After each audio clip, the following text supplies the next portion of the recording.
Well, hello everybody, and welcome back to my channel. For those who don't know me, my name is Keikami, and today we're playing the post-Shadowbringers expansion of Final Fantasy XIV.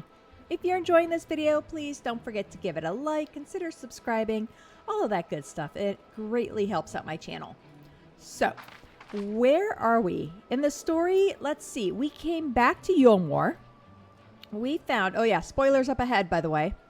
We're back in Eulmore, and we found out that the aether, or basically the souls, are slowly deteriorating on all of our friends here. So we're trying to bring them back. And in the meantime, while we're doing that, we found out that there could possibly be a cure for Haldrick right here. And so we were so excited. So we talked to a mage. Oh shoot, it's one of the little fairy mages. But we're working on a cure there. But during the middle of this cure that we're working on, we were also called over to Eulmore. Apparently Lady Chai needs Alphino and I. So we are going to head there. That's kind of in a nutshell what has happened. Alize created the little portkey here to help Haldrick, and he's actually talking now. Supposedly his aether is getting better. They are working on a cure for the light sickness that the poor folks here have or are suffering. So with that, we are going to continue with the story and see kind of where this takes us. So I guess we're headed back to Eulmore. If we talk to Alphino, he says whatever could be so urgent for Lady Chai to summon us thus. Okay. Us thus. Wow. Okay. So we are going to get either some food or some silver or some gold. And he's anxious to see us, me and Alphino, back to Eulmore. Let's go. Nowhere to turn. Lady Chai's up in the parlor. Best not keep her waiting, eh? Oh, okay. I guess we're going. So let us head back to Eulmore. Yeah, we'll port. It's going to be the easiest, the fastest, hopefully the simplest. I hope we picked the right one. I feel like my hand moved when I clicked that. Oh, good, we did. We did. Whew. Oh, I still like the flowers in here. I like the music in here better, too. The music changed here, did it not? I feel like it has changed. All right. Alphino, Kaishir. It was the folks over at the Crystarium that told me you'd be down at Journey's Head. And lucky for me, you still were. Running around after people's tiring work. Yeah. Well, not here seems out of the ordinary, though I do not see Lady Chai anywhere. Probably pacing around outside again, staring off into the distance and all that. Strange. Let's see if we can find her and discover the source of her distress.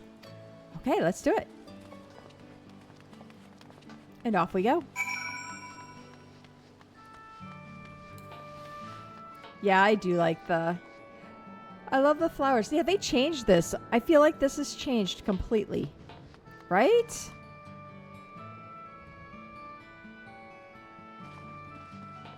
Huh. It's so strange. That or, I'm just not remembering it right. Renda Sue. Is that Lady Chai? That looks like Lady Chai, but that's Renda Sue. Okay. Dulia Chai. There she is. What's up, girl? What can we do to help you?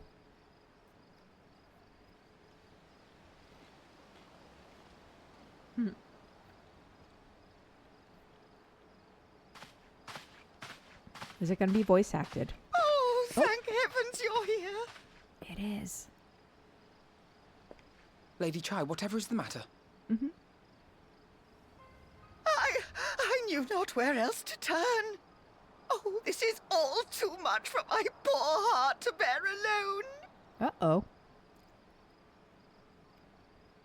Alone? What of Master Chai? Mm-hmm. That is the very reason I summoned you. He's gone. Oh, no. What? What happened? Mm-hmm.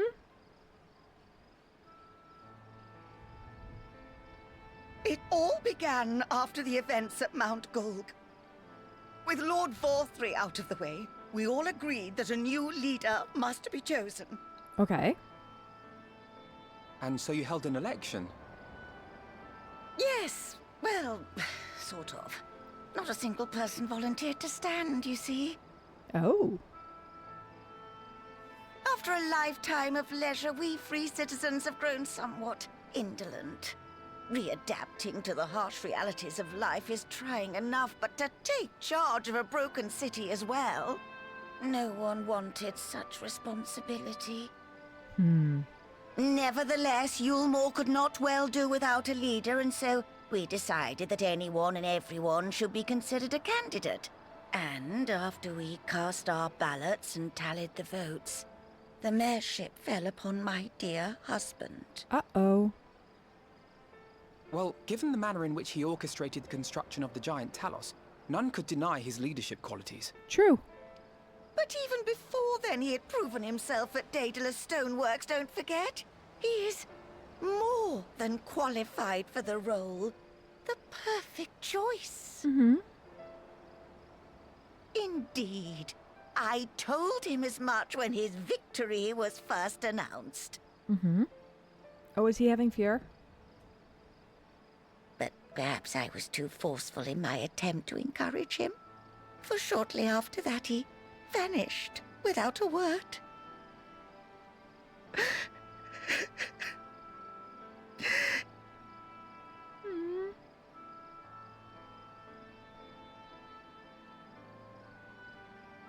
You believe he was so daunted by the burden of leadership that he felt compelled to flee? Perhaps. Please, Lady Chai, dry your eyes. Your husband does not strike me as the sort of man who would abandon his duty, much less his beloved wife. There has to be some other reason for his absence. You truly think so? I hope so. What about you? What do you think has Oh, become of my no. husband? Oh no.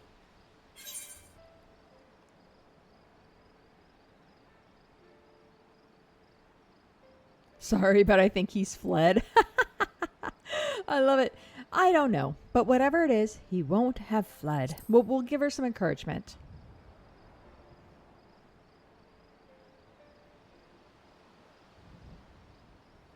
And there you have it, Lady Chai.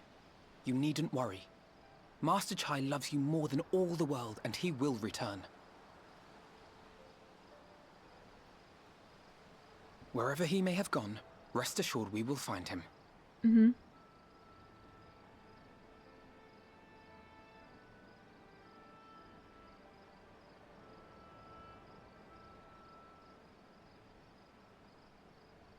All right. We know what we're Thank you, doing. my dear boy. You have set my mind at ease. I will trust in my husband and await his return.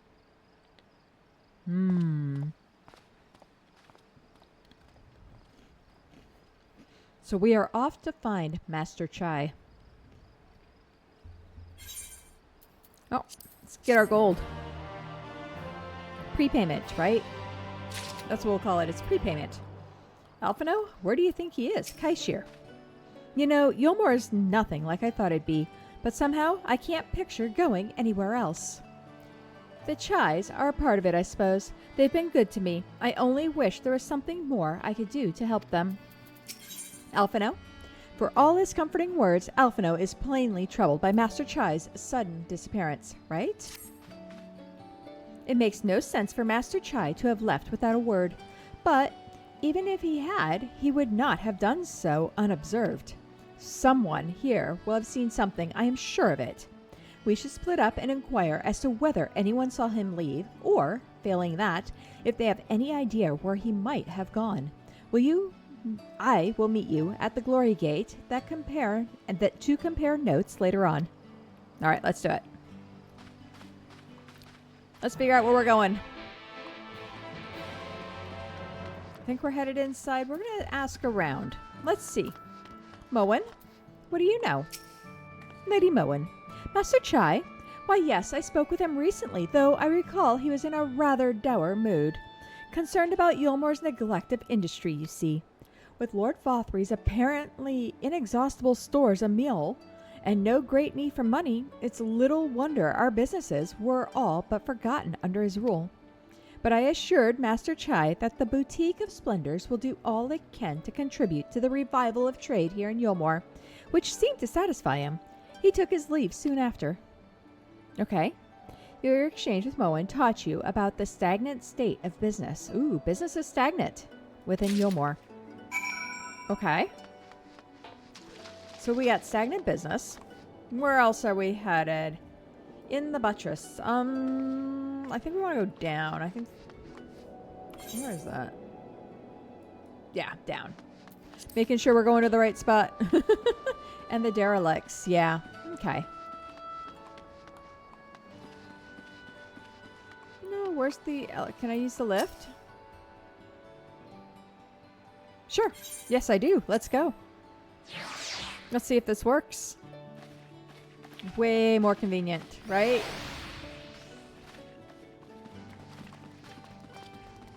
My goodness. Alright, where do you suppose? Ah. Wondering how this is going now. That would be interesting. Oh. Karen. Karen, what do you see? Looking for Master Chai, are you?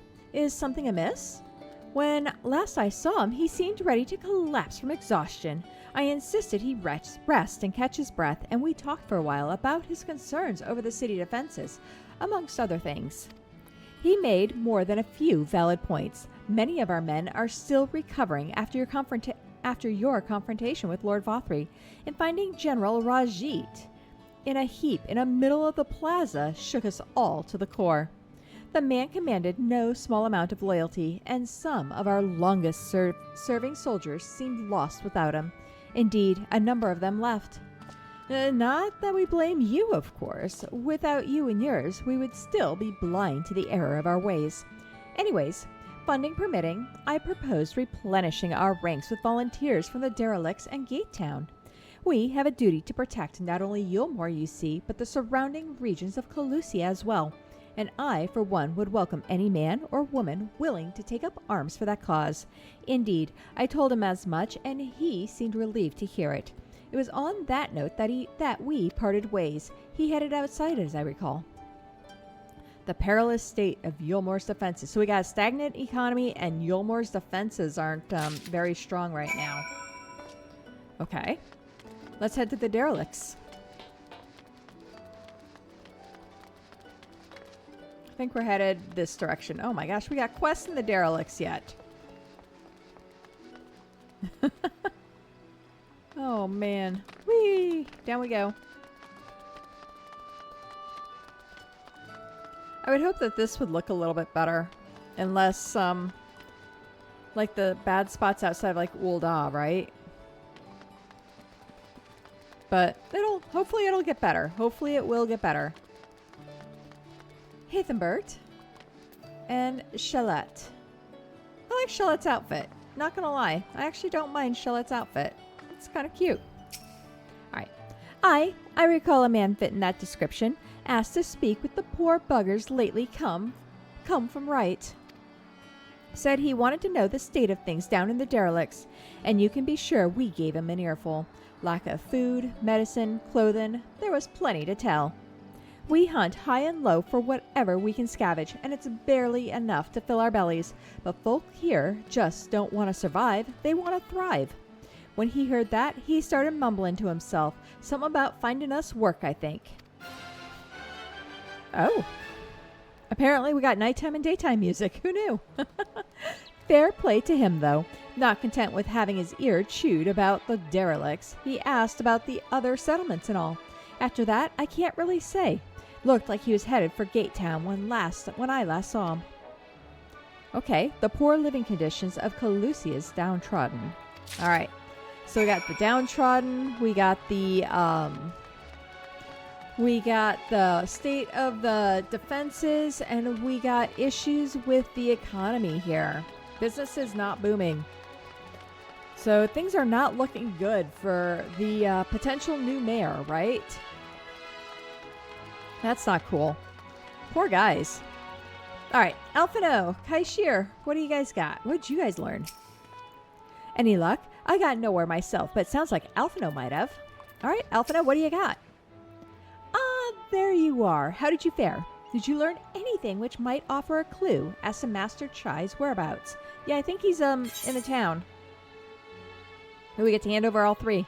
Hastily written note that reads, Boutique of Splendors, willing to work with Master Chai to rebuild businesses. Eulmore's army, willing to hire recruits from the derelicts and Gate Town. That's not bad. And we got Calusians seeking work. Chai News offering employment. Maybe. They aren't bad headlines, right?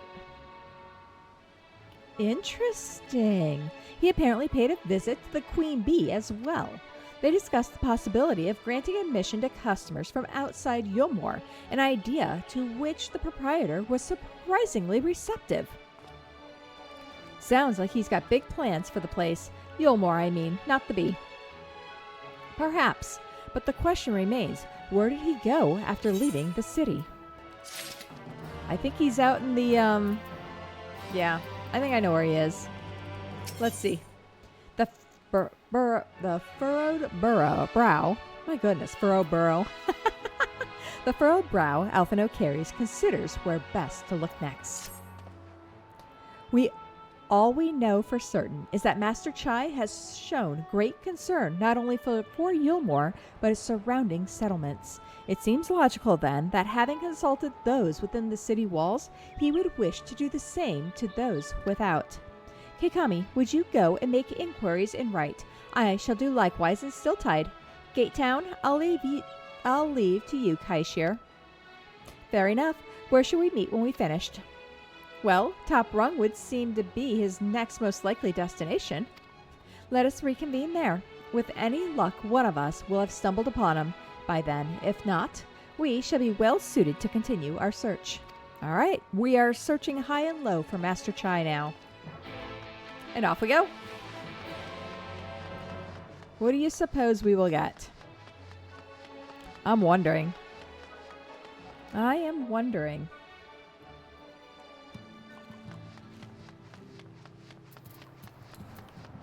We're going to grab our Yule and fly off. Let's see where we go. I think we're going over here. I think this is the city we're headed to.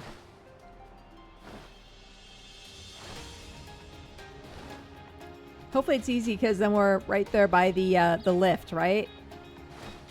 That's the goal.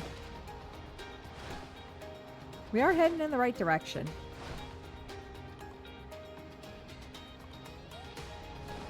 Here we go.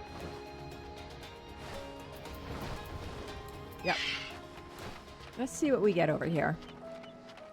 Oh. Hey, Slot. Hey, Slot, what do you got? Anything good? No, the name doesn't ring any bells, but there was a rather dapper-looking Mistle gentleman here not long ago. He wanted to talk about relations between Wright and Eulmore, or rather the lack of them. We lost a great many people to their promise of mule and the chance of a lavish life among the free. And Vothri thought to take even more from us, conscripting the few able-bodied men we had left to guard his paradise. I needn't tell you what happened when the Sin Eaters came. Such things are hard to forgive. But Vothri's gone now, and we're curious to see what will become of Eulmore in its absence.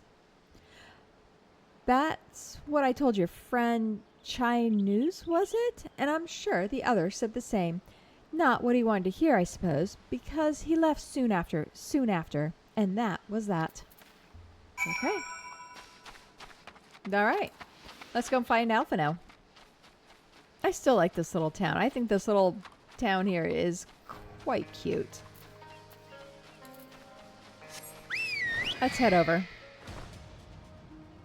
It's nice to be able to walk around without getting attacked every 5 seconds, right? I feel like we've crossed a bridge here, so to speak, Or made a milestone. Oh, are we going up to... Yeah, we're going to go up. Okay. Let's do the ladder operator. Yes, please. Let's go up. Oh, we don't get the cutscene. Man. That sucks. Kaishir, what did you find? Turns out Master Chai was all over in Gate Town too. He spoke to a few of the residents apparently. They told me they'd never seen a posh bloke look so miserable. Well, there's a lot of problems, right? There's a lot of things that need to be corrected. And he wants to do right. It sounds like he wants to do right. So he paid a visit to both Wright and Gate Town as well, did he? You did? I see. Kaishir and I gleaned much the same.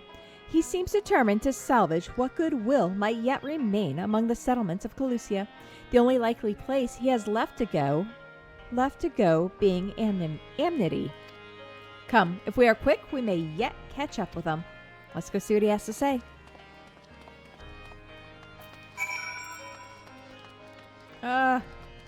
Music is good. I wish I could have the other music play instead of the mount music, because I kind of like the music we have here.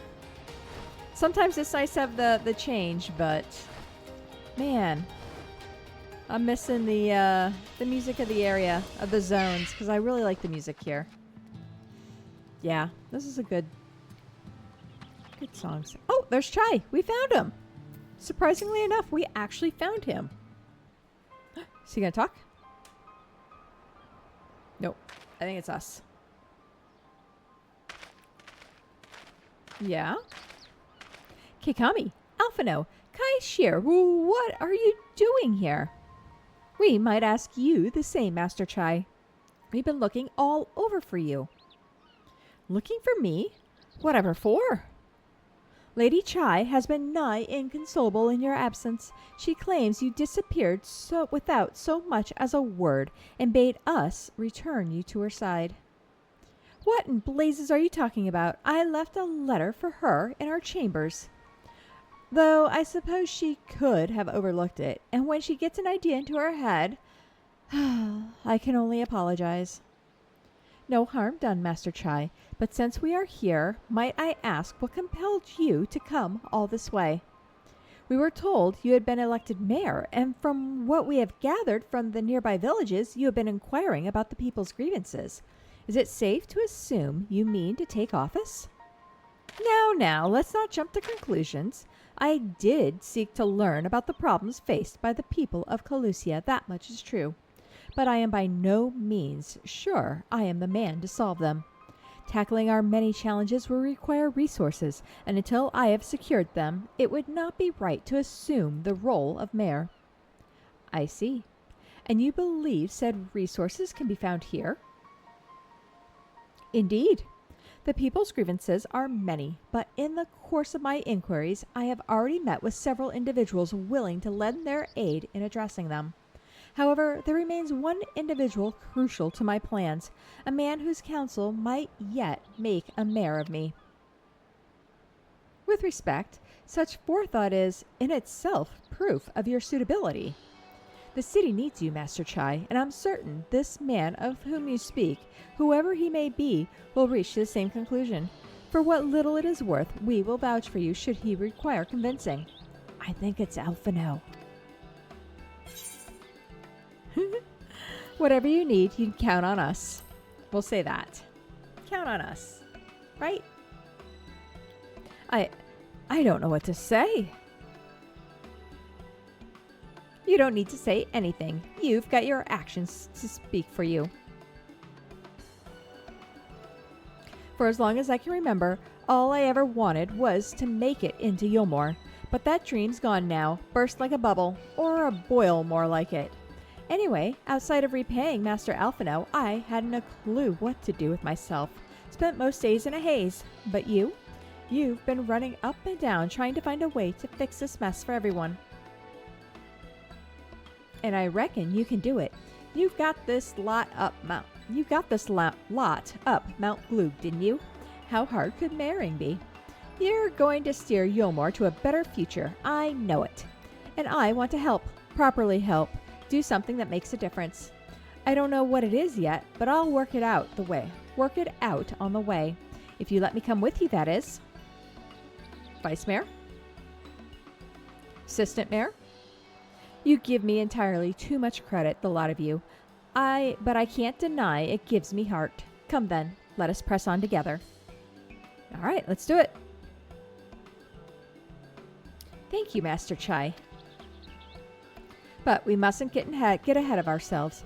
Eulmore needs more than a man with good intentions, which is why I'm here, to find one with experience needed to see the city thrive. Who is this man exactly, and are you certain he's here in Amity?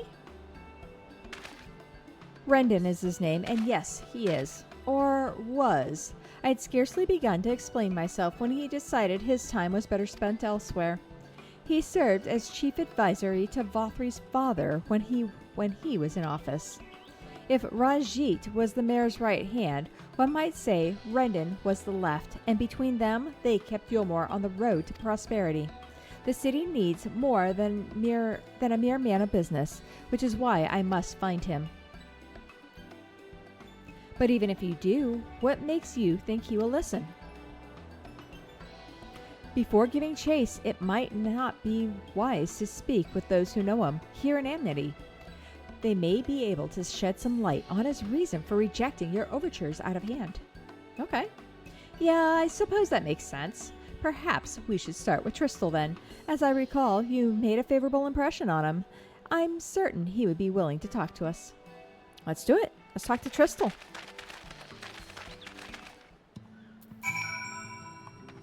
He's just right over here. And here's our crew.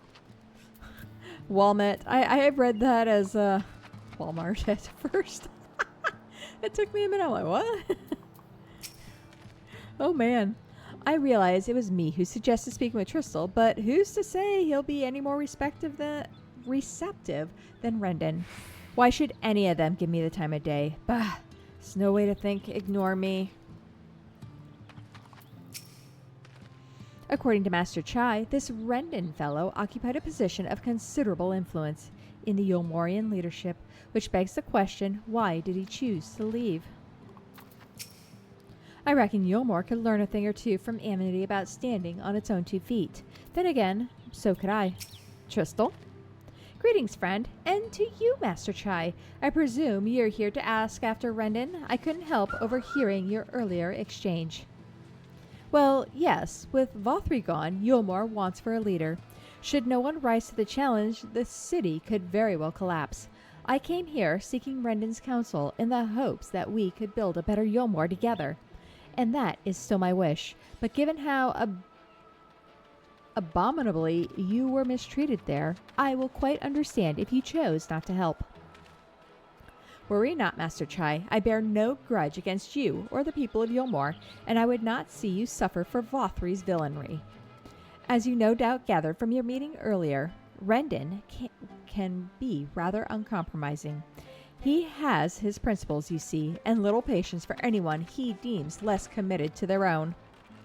You desire to right the wrongs of your past, of Eulmore's past. It's quite admirable.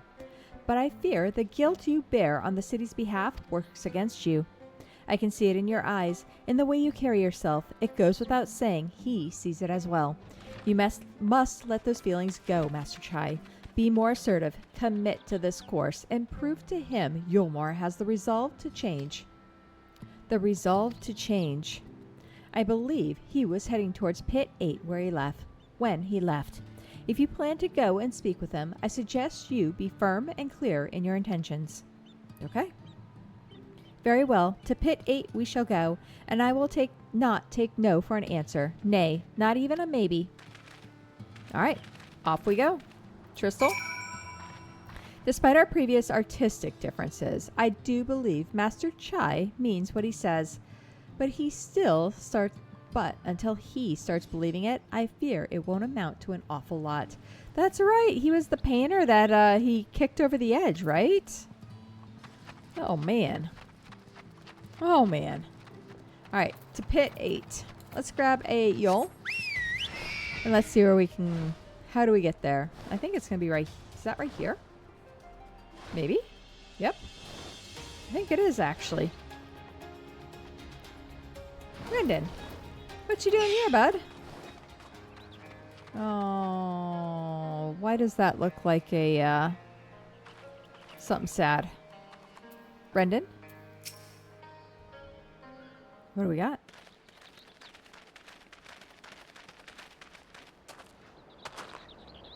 Well, well, it's you again. Mm-hmm. Well, I see you've invited your friends. Need them to fight your battles for you, do you?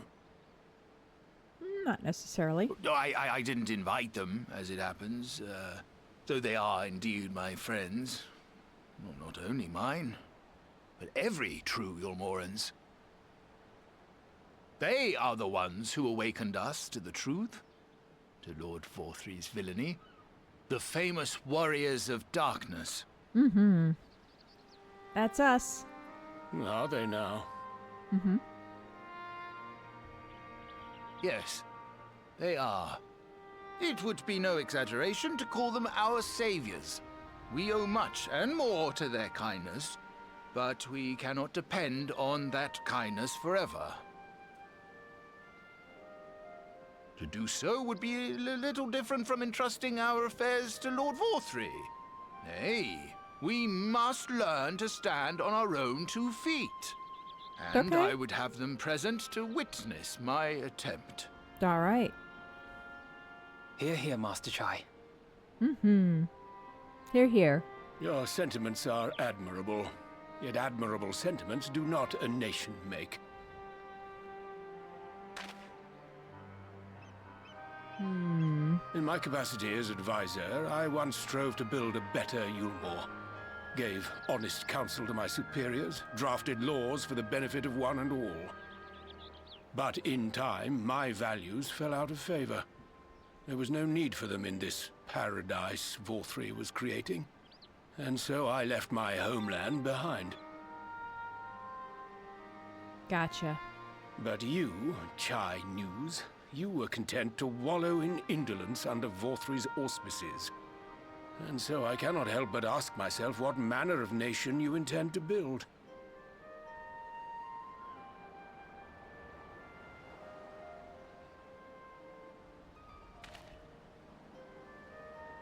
Yeah. I can offer no simple answer to that question. Nope. Done. You better say something, dude. But this much I will say. There you go. It is my hope that Eulmore can become a nation which her citizens might freely choose to build together.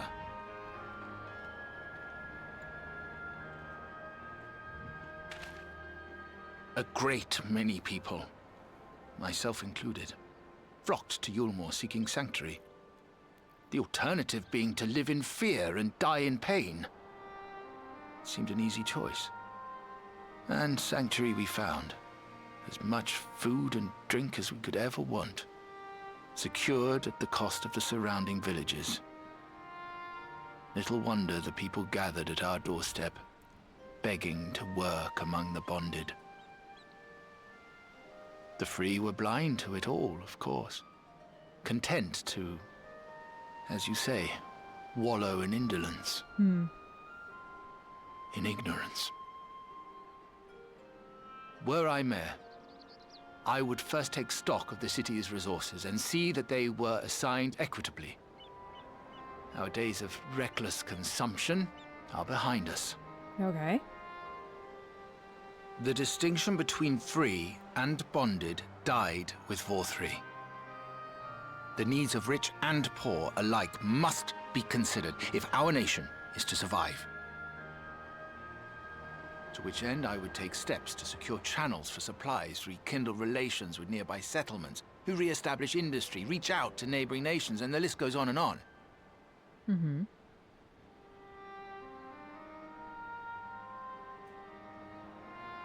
But I am no ruler, nor even a politician. I am an entrepreneur. My expertise lie in planning and profit. I haven't the knowledge or experience to run a nation. Please, Rendon, will you not help me? Together, we could solve the city's problems. Build a Eulmore for the people. Ooh, what's he gonna say? What do you think we're gonna get? Anything? Anything? A Eulmore for the people. There you go. Fair answer.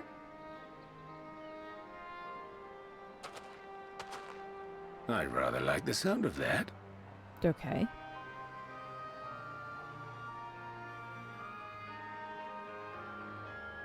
But before I offer you my counsel, I would be certain of your ability to perform the duties of office. Okay. What's that? You would? You ask me to help you solve Eulmore's problems. But first, I would see you solve one on your own. Okay. Accomplish that, and you will prove both to me and the people that you are a man worth following. Fair enough.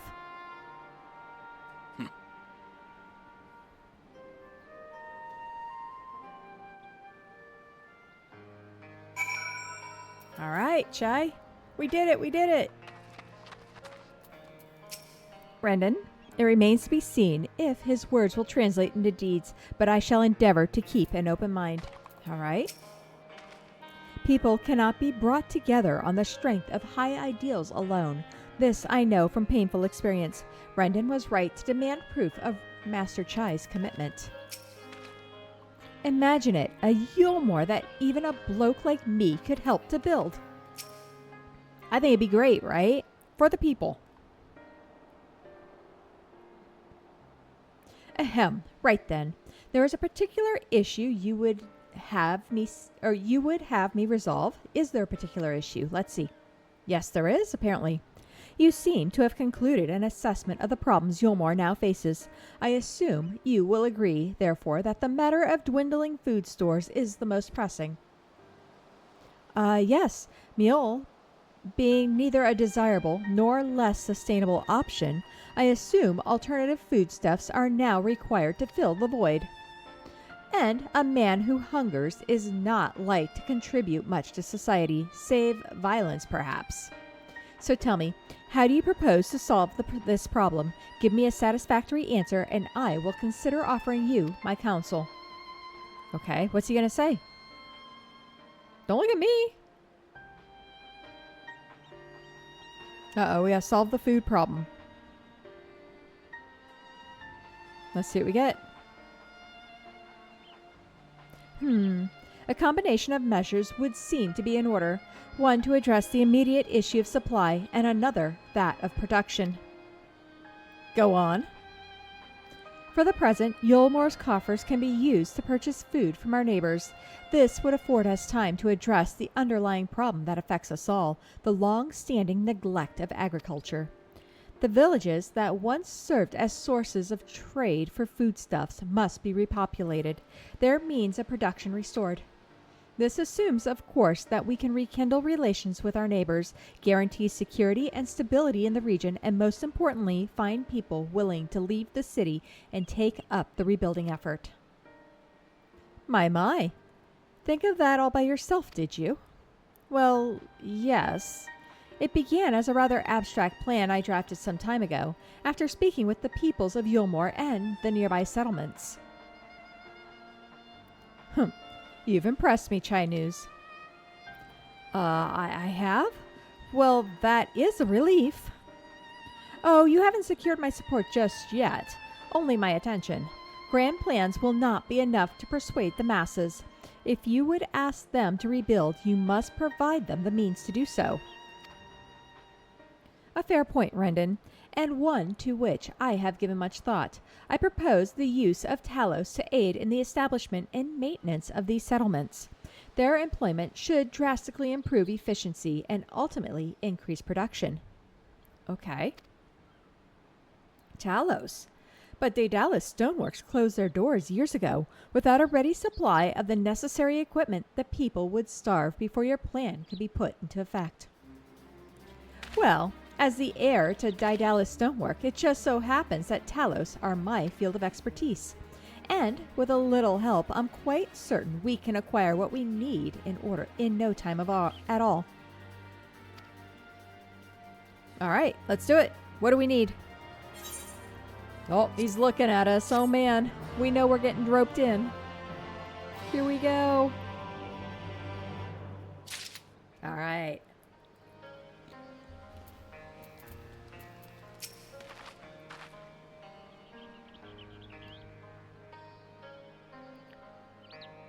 That reddening geezer doesn't seem so bad. What was Master Chai worried about? He's got to give himself a bit more credit. Do you see it? There's a fire in Master Chai's eyes that was not there when we first met. A fire we had best keep kindled if we wish to see Eulmore change for the better. You had a hand in constructing that giant Talos to the north, did you not? When the Eulmorian volunteers began arriving, I hid myself away, lest I be recognized, thus depriving myself of what I am reliably informed was a once-in-a-lifetime spectacle. Bugger. Chai Nu's look of sternly determination is only slightly undermined by the knocking of his knees. Oh no. Ren is quite right. Building a Talos from scratch would require time we simply do not have, which is why I propose to make use of the long-abandoned Talos which wander the wilds of Calusia. Okay, this is a plan. They will need to be deactivated, of course, and if memory serves, the tools required to do so should still be at top rung. Come with me. All right. We got wandering Taloses. Let's see if we can fix them. I'm in. Oh, we're going this way. Okay. Is it over here at Scree? Oh no, top rung. It's going to be at the lift. We're going to the lift. Finding good help. These guys. Ha ha ha. We're going to put you guys to work. That'll teach you. And it'll clean up the area, which will be a good, right? That's a good thing. I think it's a good thing. Yep, there they are. I'm like, where'd they go? Alphino, Kaishir, Rendon, what do you guys got?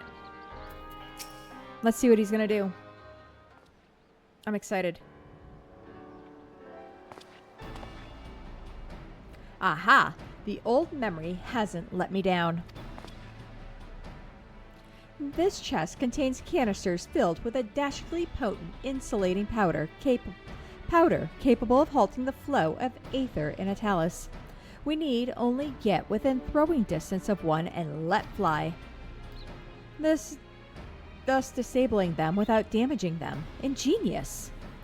An old trick of the trade, nothing more. Once disabled, it should be a simple enough matter to get them to march to Eulmore. Okay. More extensive repairs can wait. Ordinarily, this is where I would ask you to run along and do the deed, but as I have said before, it's high time we learn to stand on our own 2 feet. Thankfully, throwing canisters is something even I should be able to manage. Come off it, Master Chai. Even if the Talos ain't a threat, there's 101 other things out there waiting to make a meal of you. He's like, nope, that's where you come in. That's as may be, Kaishir, but Rendon tasked me with solving this problem, and I will not sit idly by while others risk everything to see my harebrained schemes realized. Not this time. Which isn't to say the mere thought of it doesn't fill me with dread. Truth be told, I can't feel my legs. But if I'm to prove I'm a man worth following, I must lead by example. Well said, Master Chai.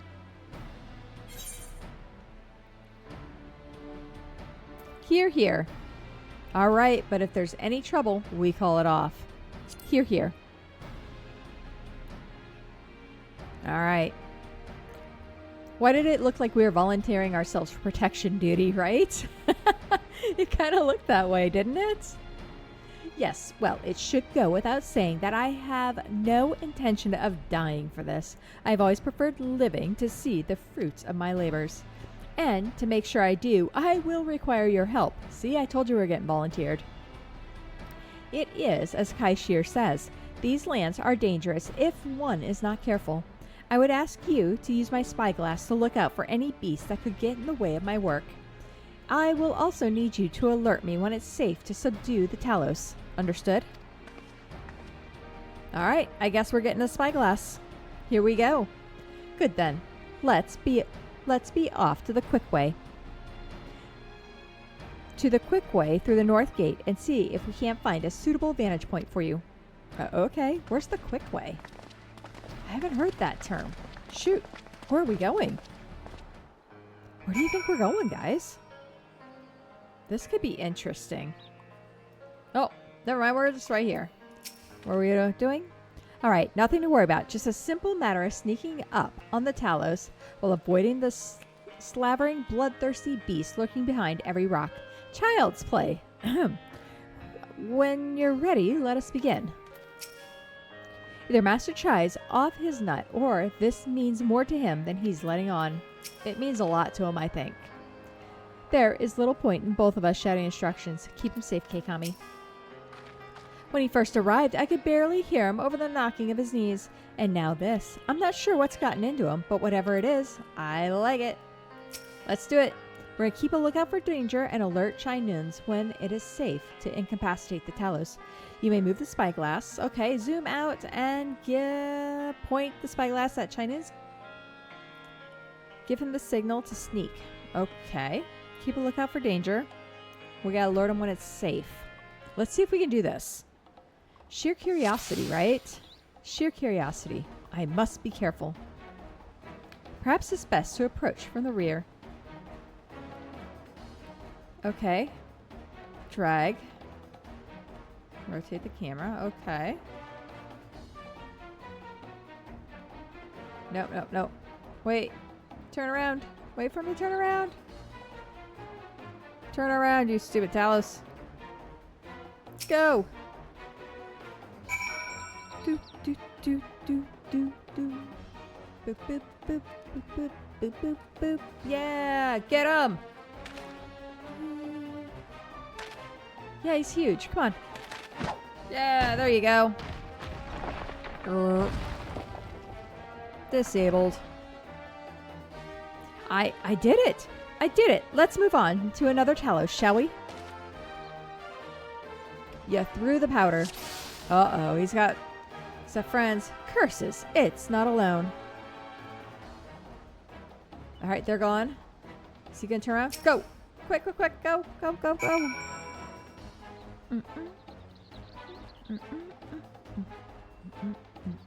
We got it. Throw it quick. Now get out of there before the rock things come. I do believe I'm getting the hang of this.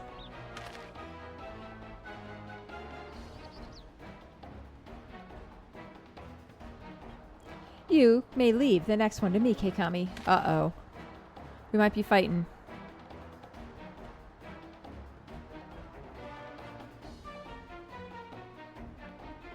Uh-oh. Is he gonna make it? Is he gonna make it? Oh, he did it! Yes! Nice! Yay! Aha! That should do it. Now we have all we need to proceed.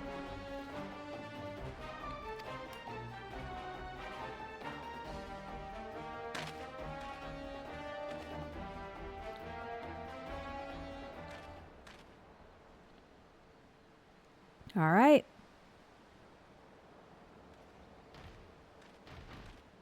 Yep, here they come. Yep.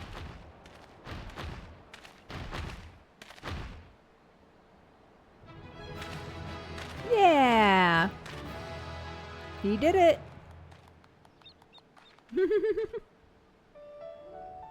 I love the old victory music. I kind of missed it. There you go, Kaishir. Blimey, though my heart is I thought my heart was going to stop there for a moment. Make that a couple of moments. Our friend returned with nary a scratch. Well done. It would seem I've misjudged Master Chai. There may yet be hope for Eulmore. Chai, what do you think?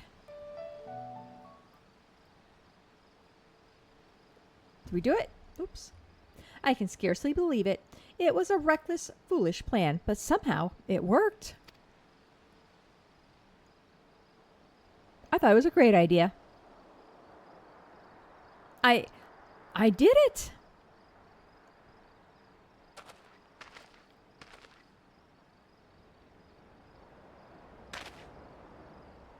Yeah? Master Chai, I believe I owe you an apology. Your plan to replenish Eulmore's food stores showed forethought and sound judgment. What's more, it's plain your time at Aldeus Stoneworks has equipped you to lead, as evidenced by the extraordinary company you keep. You, sir, are more than qualified to be the next mayor of Eulmore. I thank you for your vote of confidence, but the fact remains I'm wholly ignorant of the world of politics, which is why I would ask you to join me and grant Eulmore the benefit of your counsel. I would be honored. Yay! When the people behold these Talos, I have no doubt they will lend you their support. It would seem Eulmore's leadership is at last in capable hands. Would you not agree? I guess so, yes. We should probably be getting back soon, Master Chai. After you've tinkered with the Talos and all that, Lady Chai's worried sick.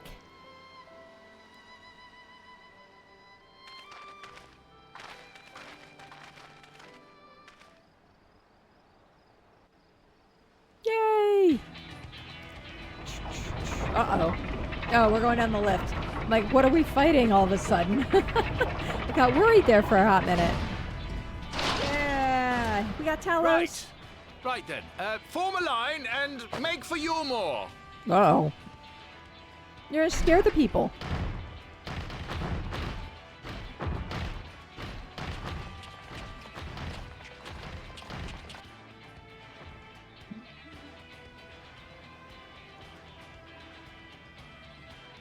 Okay. We're gonna see how this goes. What are they gonna do when they show up?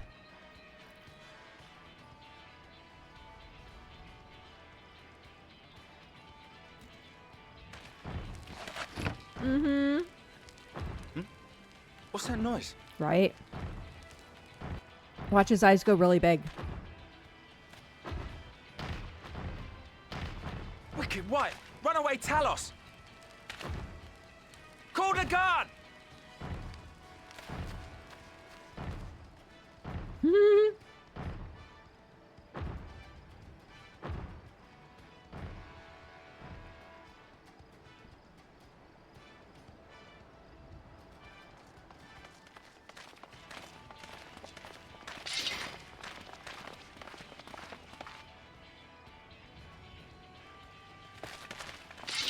Stay back! All of you!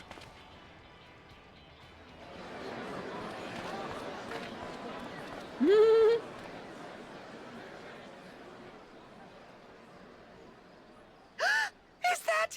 It is.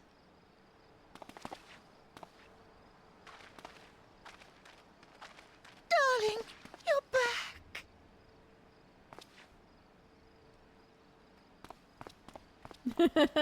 But of course I'm back. You didn't see. Oh, man. I can't.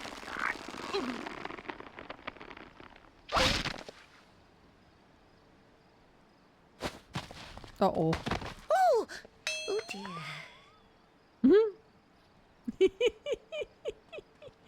Poor guy. Alpha, no help.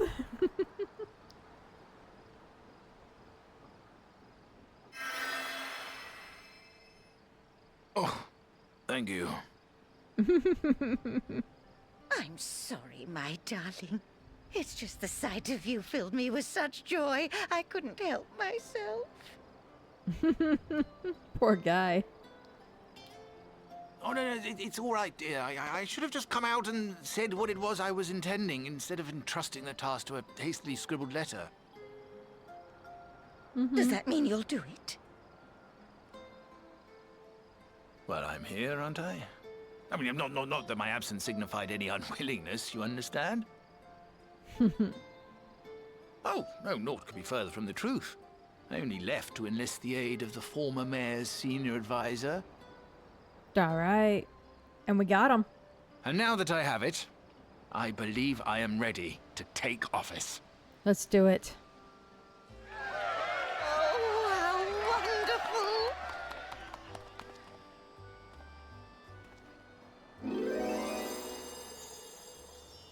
Oh no. Oh no. Ah! Not again. Please! Just shake him around. Oh, poor guy.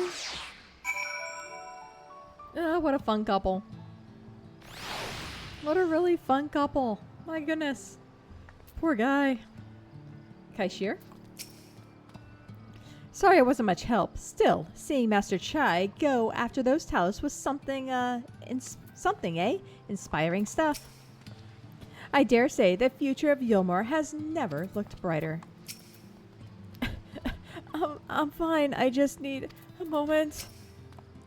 Thank you again for finding my husband. I confess I was not expecting your return to be quite so grand.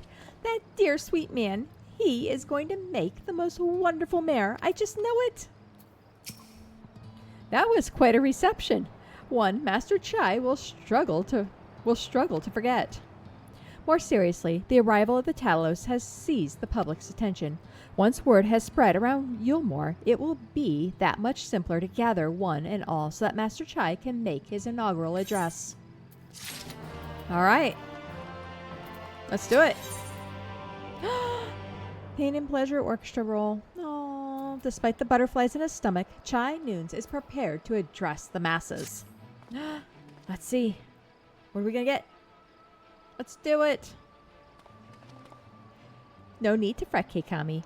I have never felt better. Whoops. Oh, shoot, we lost it. As for where to do it, uh-oh. I wish there was a back button.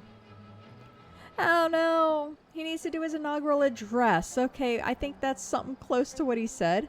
As for where to do it, if we're to accommodate everyone who might feasibly wish to attend, I suppose the only place large enough would be the Emergent. Then I will go and spread the word among the citizens, both free and bonded, that they are to assemble there to meet their new mayor. You there, Kaishir, was it? Would you go and inform the residents of Gatetown and the derelicts? Of course I will. Good lad. I will let the guards know not to bar the way to Vothri's chambers. It goes without saying that I might expect the Warrior of Darkness to attend, assuming she's available. Might as well see it through to the bitter end, eh? The doorman at Crown Lift will show you up. Okay. Kaishir? Don't worry, I'll make sure everyone's there for Master Chai's big speech, so get yourself down to the Emergent. Go on. That's right, he has to do his inaugural address here. Should be fun. We'll take the actual lift. Come on, it'll be a good time. Our last stroll here through Gatetown, I think. I kind of hope this area gets better, right? I feel really bad about some of these folks and what they're living through, right? It's not the best. It's kind of awful, but it'll be okay. Hopefully it'll get better for them, and yeah, I'm excited. I'm excited about the future for Eulmore. I agree with everyone else's excitement. I think it's a good thing.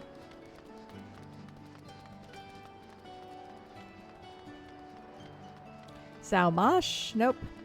Let us go speak with Chaden. We're not going to run up the stairs. I was just going to go up the hall. I'm hoping this will take us to where we need to be. Can we go in there? Huh. Sheer curiosity of what was in there. Hello. Lift operator. You want to ascend to the canopy? Why, yes, this lift will take you there. Let us be off.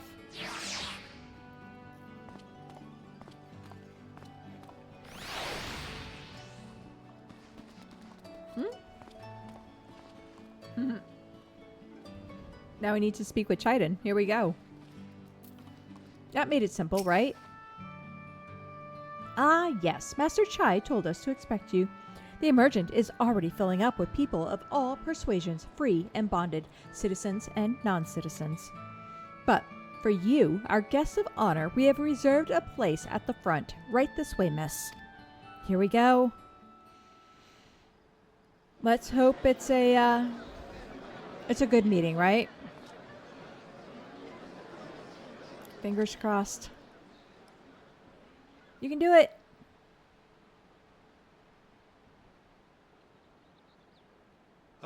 Come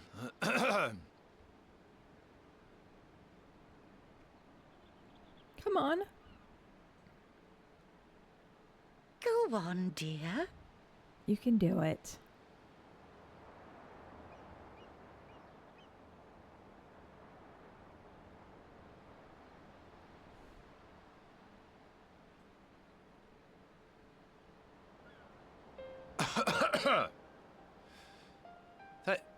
Thank you all for gathering here today. But before going any further, could I ask the free citizens of Eulmore to look around?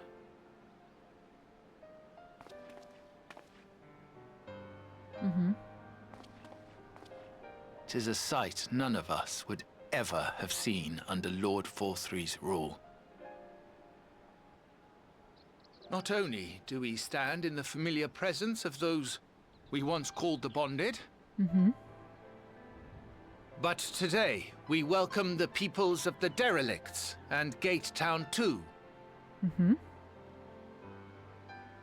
Today we welcome the Warriors of Darkness, come to bear witness to Eulmore's new beginning. Yay! There's us. As you know, an election was recently held, at the end of which I had the honor of being chosen to succeed Lord Forthry.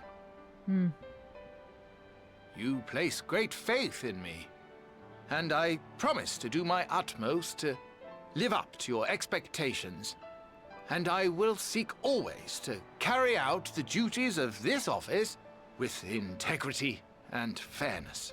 Yay! With that. Come on. Always, I say, but not forever. Let it be known that I do not intend to hold this post indefinitely.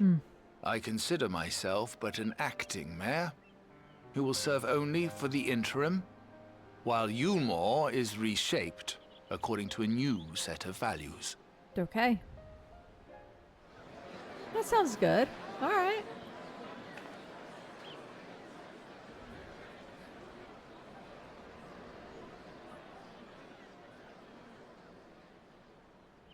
No longer can we think of ourselves as divided, as the free and the bonded, citizens and non-citizens. The systems put in place by Lord Forthry must be undone. But even as we tear down the old, we must give thought to the new, to what manner of nation Eulmore should become.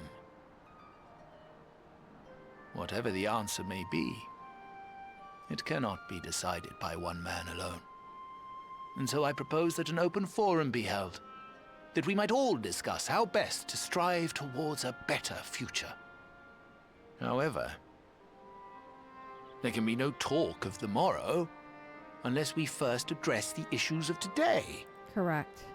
It's true, though. Securing new sources of food, rebuilding relations with our neighbors, re-establishing industry. There is much and more that needs to be done.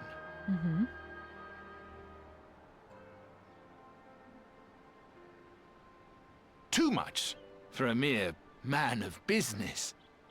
And so I pledge instead to do everything in my power to ensure our city's security and stability while we all work together to see these problems solved. Hear, hear. The road before us will not be easy, and I know full well how daunting the prospect of honest labor may seem to some of you. But we must accept the reality of our circumstances. We must move forward.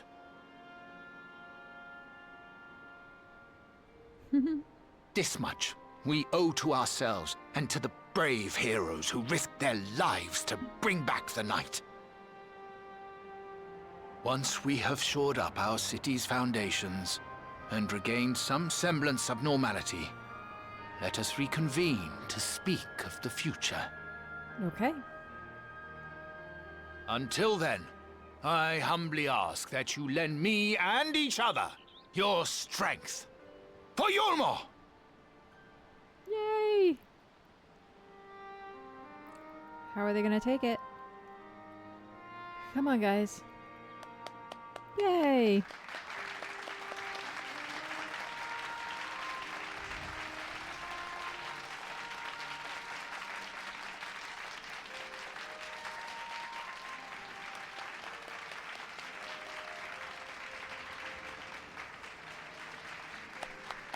Oh, we're gonna clap too. Okay. Got it. Got it. It's like, yeah!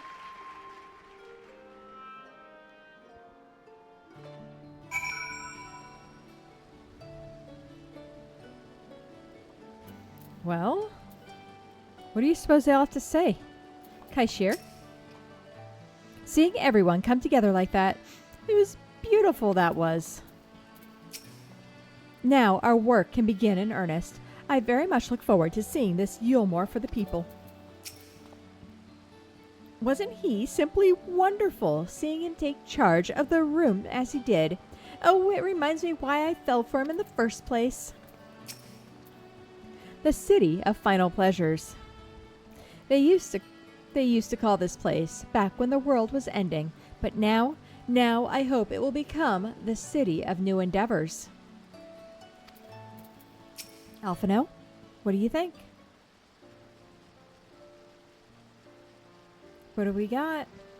That was a fine speech, Master Chai. I believe your words stirred every soul in attendance.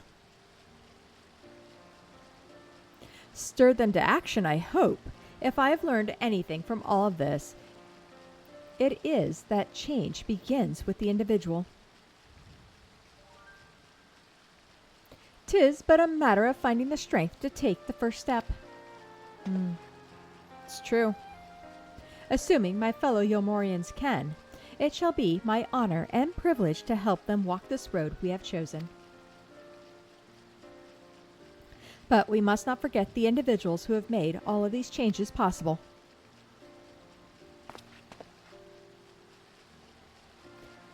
Were it within my power, I would carve a tribute to your heroism into the very stone upon which this city stands.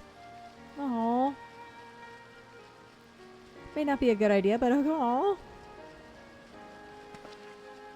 I hate to change the subject, darling, but now that you have officially taken office, have you given any thought to your mayoral seat? Not really. We will not be moving into the emergent, dearest. It's too big for one thing, and too far from the people for another. We will retain our current residence, and I will govern here in the parlor. Oh, I was hoping you'd say that. I much prefer the view from the parlor. Begging your pardon, Master Chai, but have you got time for a word?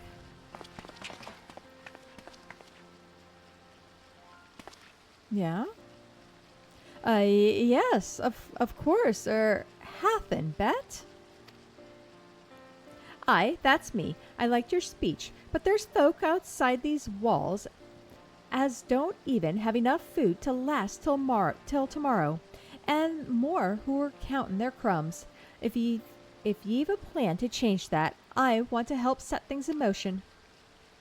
Then we've much to discuss. No sooner do I take office than my work begins in earnest. Well, I suppose I brought it upon myself. Thank you again for your help, Keikami. I hope to see you again before long. Yay, we did it!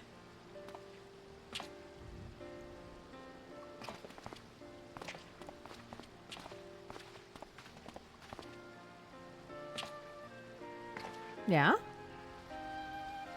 What a day! I don't know what it means exactly, but I do know I've got plenty to think about. I sense we all have a great deal to consider. I had resolved to remain here until such time as Eulmore's future was secured, but it is clear to me now that the city is in capable hands. Yes. I have every confidence they will find their way, and I believe it is time we went on ours. I agree. Oh.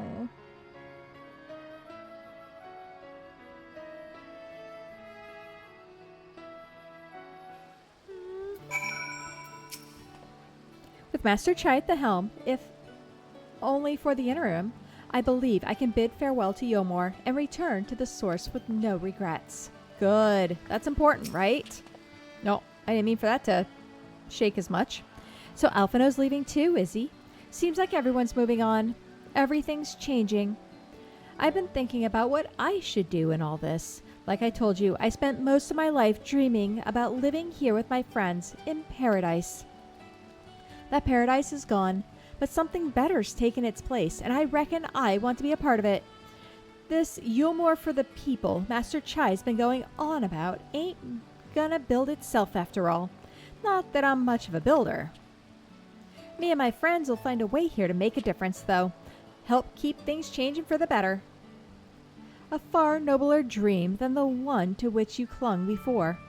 And one I am happy to say we share. Whatever path you choose, I will pray for your success.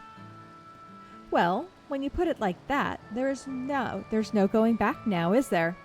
We've got a few ideas on how we can do our bit. Just a matter of taking the first step. Aww. So good. I'm glad to see it. I'm glad to see it. Still not quite sure how I'll do my part in Eulmore, but I'll think of some. Alphino wears a satisfied smile, seemingly content with the state of Eulmore. Vows of virtue, deeds of cruelty. Truly, to see Kai Shear thus inspired by our actions is inspiring in itself. Yet, however much I may wish to stay and see what comes of his efforts here in Eulmore, we have matters of our own to attend. Come, we should return to the Crystal Tower. Mayhap Bay Luke's studies have borne fruit in our absence. Oh yeah, let's see. Did we find a way to get back? That's what we're studying. We gotta figure out a way back. Right? Back to the ocular. To the Crystal Tower. It'd be great if we could find a way back, huh? I know that's one of the biggest things. We can travel back and forth, but everyone else is kind of stuck still.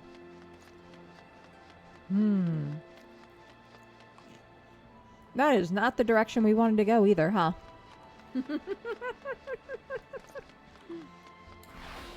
Oh, man.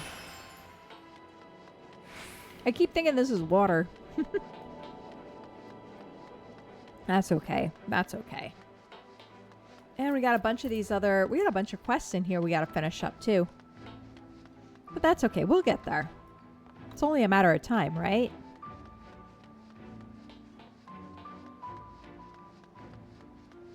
The Crystarium Gatekeep. Here we go. Let's see what we got. Do you have business with the Crystal Exarch? Just say the word, and I would be happy to escort you to the ocular. Yes, please. Let's see if they found anything. Any word? Anything new? Y'shtola? In the course of preparing more Auracite, we made a significant discovery. We thought it best to wait for your return before sharing our findings. Ooh! My congratulations, Keikami. Glad tidings from Eulmore did precede thy coming. I will see that Thancred and Reen hear of these momentous events, that they too might take joy that which thou hast helped to bring about. Thank you. Belum? I take it you are ready to resume our work in Alphino. 'Twould seem Alize has yet to return from the inn at Journey's Head. I do hope she doesn't overtire herself, right? Alright, Exarch, what do we got? Welcome back. We are given to understand a new mayor has taken office in Eulmore. Indeed, our good friend Master Chai was elected by popular vote, and after some considerable soul-searching, he chose to accept the post.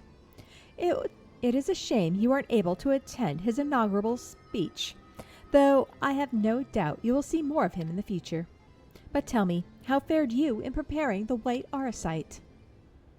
Yeah, what do you got? Our work did not proceed quite as expected.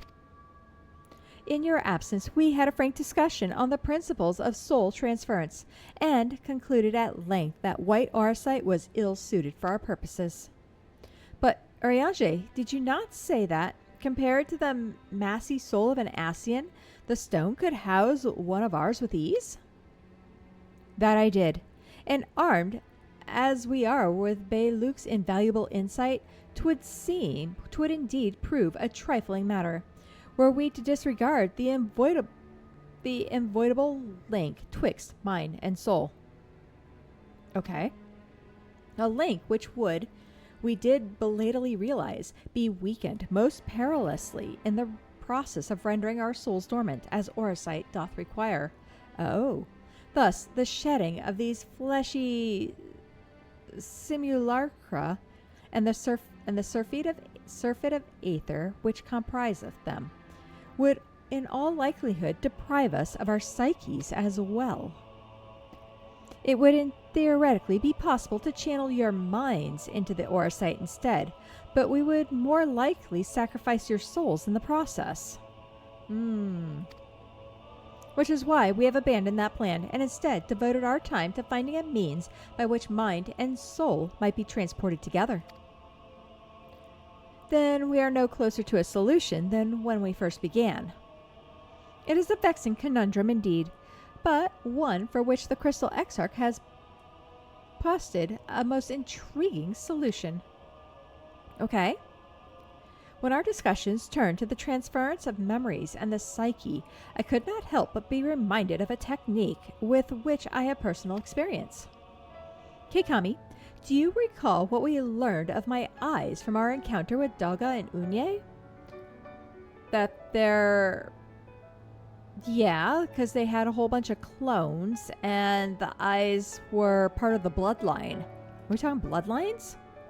I speak of the royal eye of the Allegan imperial line, gifted to my forebears through the blood and memories of ancient Allegans.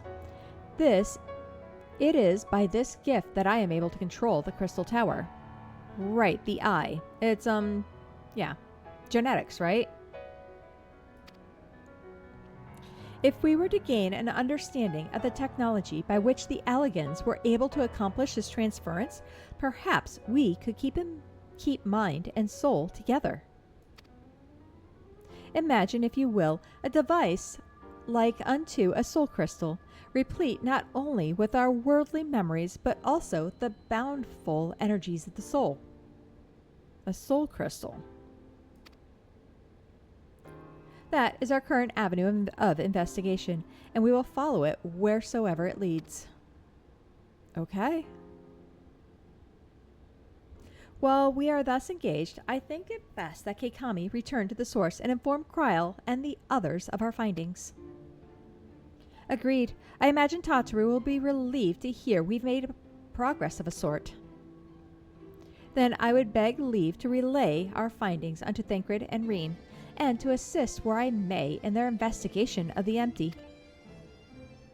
Yes, please do. We should have need of your counsel. Should we have need of your counsel, we will not hesitate to summon you. Okay.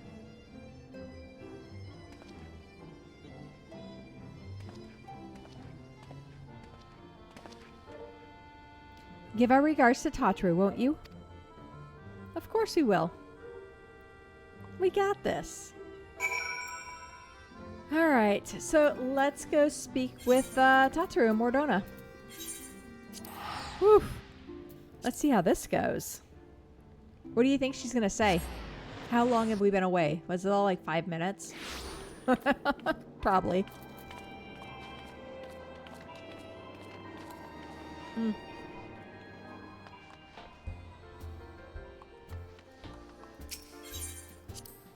To the Rising Stones.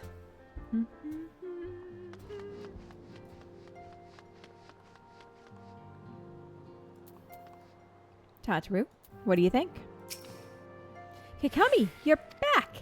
So how did everything go in the first? Wait, don't tell me. Kryl will be here shortly, and she'll want to hear too. She's just tending to the others. Their bodies, I mean.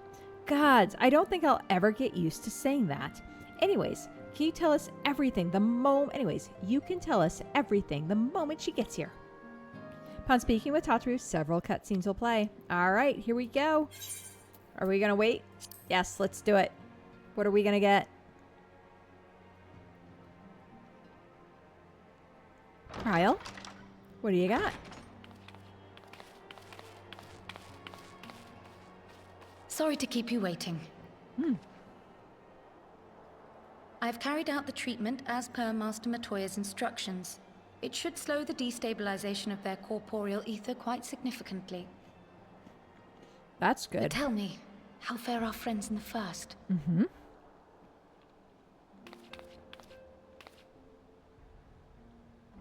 You wouldn't believe it. We got a new mayor. They're searching. They gave up on Orosite. So this Becklug's the first to lead an authority on soulcraft, are they? Sounds promising. And Urianger's proffered solution of white Orosite is rather ingenious now that I think of it. Well, while they press on with their preparations, you may rest assured we will continue to do our part here. Okay.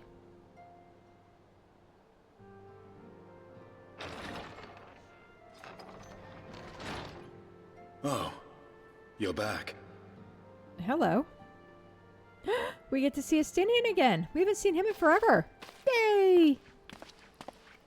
Ooh, this should be good.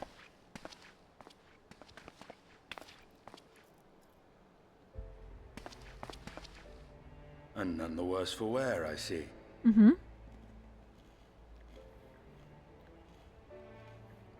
Estinian! Oh, thank the gods! We've been worried sick. Did you lose your link pearl or something? The situation in Garlemald has become more complicated. I was making my escape from the capital when I ran into one of yours, Riol. He thought it best we come straight here.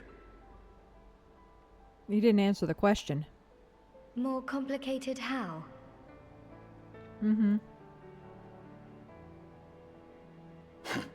Where to begin?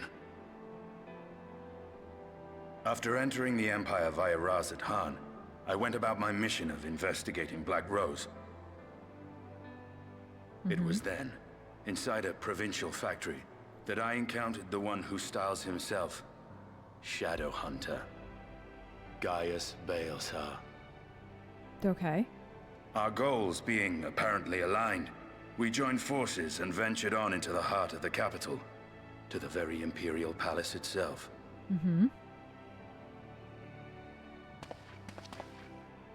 There, we found a man whom all assumed dead. Yeah. But his soul lives on. And he has wrested back his flesh. Great. Xenos Ye Galvas. Yeah. Lovely. Nor did the surprises end there. For no sooner had we arrived than he murdered his sire in cold blood. The Emperor is dead. This sent Gaius into a rage, and he charged in, blade drawn. Okay. Uh-oh, we're gonna see it. All the echoes.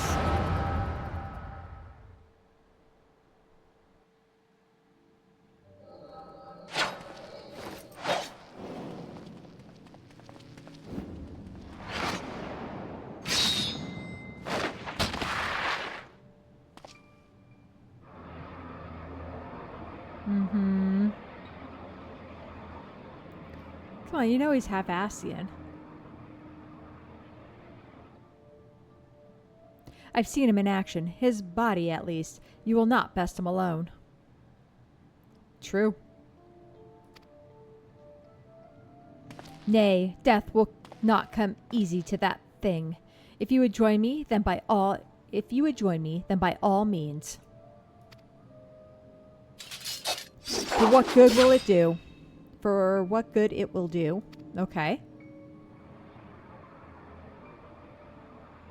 The Black Wolf and the Azure Dragoon. I suppose this might suffice. Ooh, there's a fight.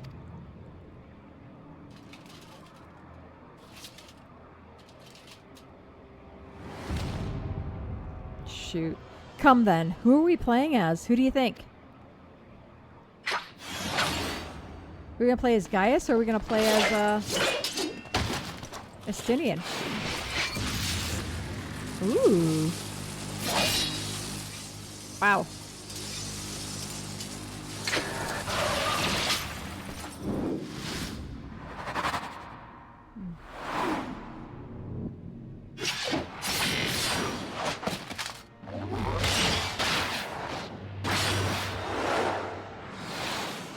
Okay.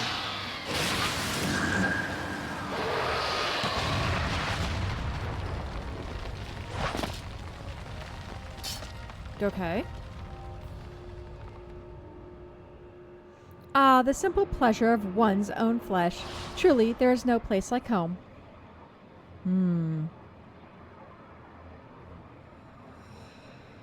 Oh, look at his eyes. The eyes. Abomination. Whatever he is, Keikami was barely a match for him. If we stay here much longer. Emperor of Ars, your radiance, are you all right? We may wear out our welcome. Ooh. Ooh. Mm-hmm. Your radiance. No. Must even the most middling of sport be spoiled? The world conspires to bore me. But I have no cause to remain. I leave these vermin to you. Oh no, they made it look like us. Xenos. Uh-huh. Yeah, it's not going to be much of a match. Well, any bright ideas?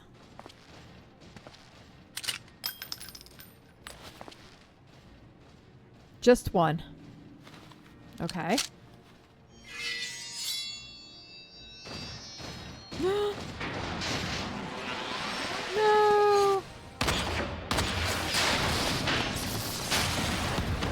Well. Ah! Not Julia.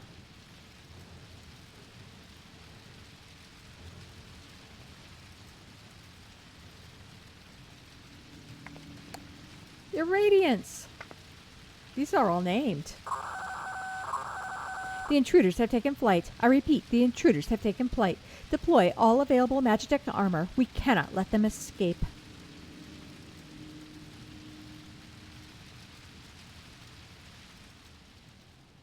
Julia and Anya. Interesting that they were named. Usually it's, they don't have names, right?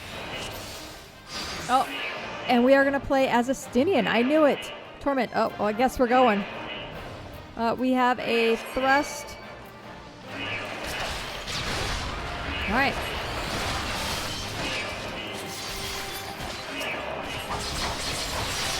Here we go. We got it.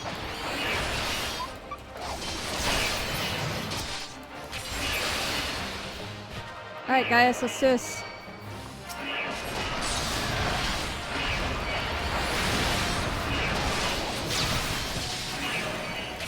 Where are you, dude? You're supposed to be my tank. There he is.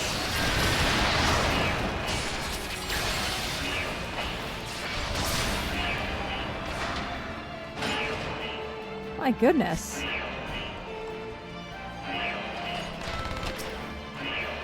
Oh, there's no end to them. There never is.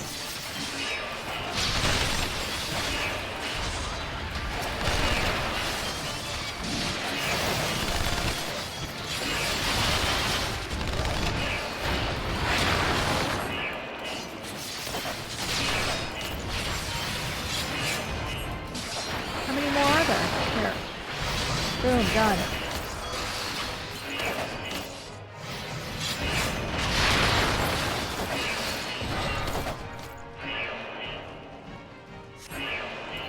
We got red and blue. Gaius, I think not. I don't know what they're gonna do, but here we go. This way, quickly. He must be stopped. Damn you, Gaius. What did he just... guys. Uh-oh. Make ourselves easy marks by moving together. I suggest we split up. Alright then, I'll take the low road, so to speak. Oh, down we go. Alright. Where are we going? I don't know where we're going. We're gonna escape it in 27. This way? Not that way. Probably this way then.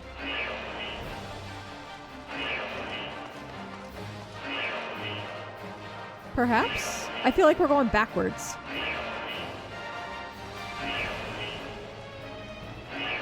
This way? Connecting corridor. I mean, I guess. There's no map. We're running blind. Principal dynamics. Alright. I guess this is the way we're going. We got a cutscene. I guess we're successful. Go! Well, well. Somebody's been busy. Uh-huh. What is... Oh, no. There's someone in there.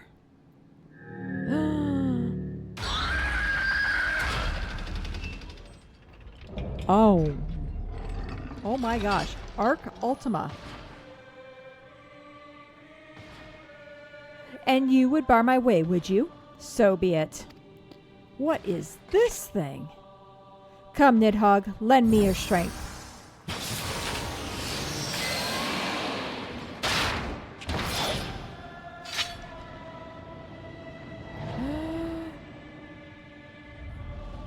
This thing. This is nuts.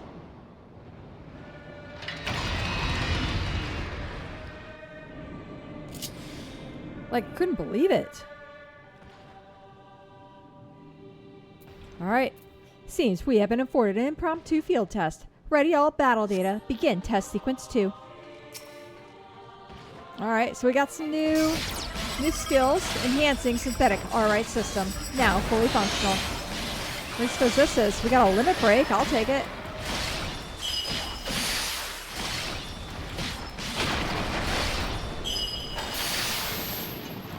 All nearby. Okay. Woo. Face this way. Come.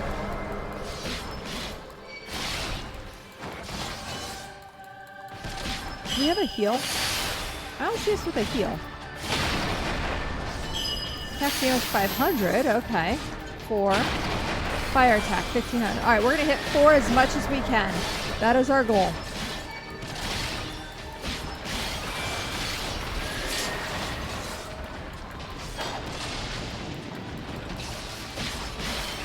If we can hit it, we will. Load data. No. Now loading data. We haven't had much time. I said synthetic battle. Ooh, let's get out of there.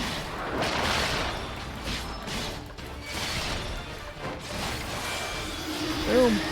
Let's not be anywhere near there. Alright, that works.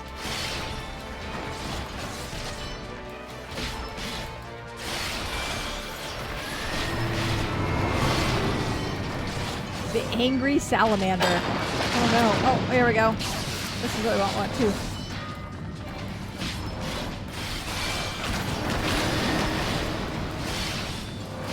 I think this will work. Yeah, that'll work. Okay. 2. There we go. He's gonna do something. I don't know what he wants. Now loading data. The one taken from Castron, Albania. Ooh.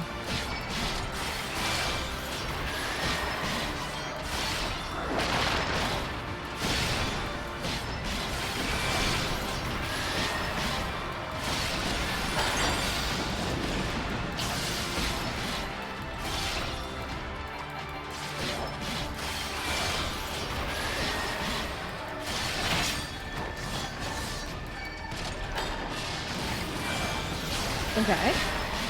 Nope.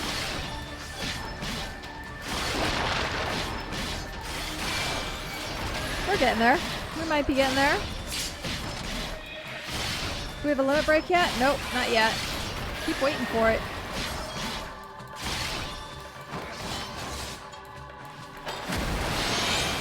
Woo.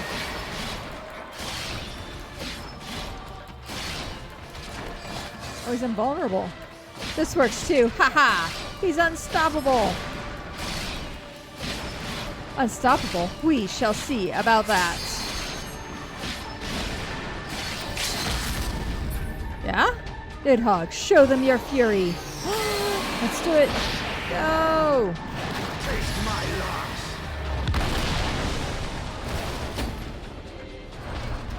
Yeah! We did it. Nice. Woohoo! Is there a phase 2? My god, that thing is creepy.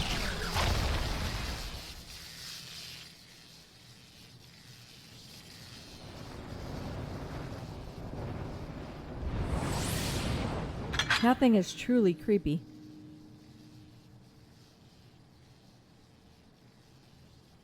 Darlians and their Mechana. Now, where are you, Gaius? Mm-hmm.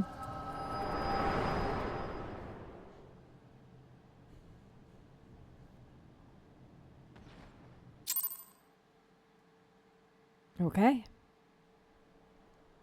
Yeah, that's quite a show. Nope, she's still having them. Nope. Okay, she's done too. Are you all right? We beat her.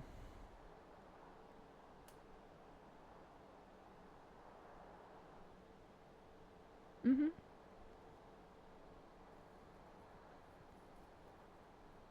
We're all good. Peer into my past, did you? Uh-huh. We did.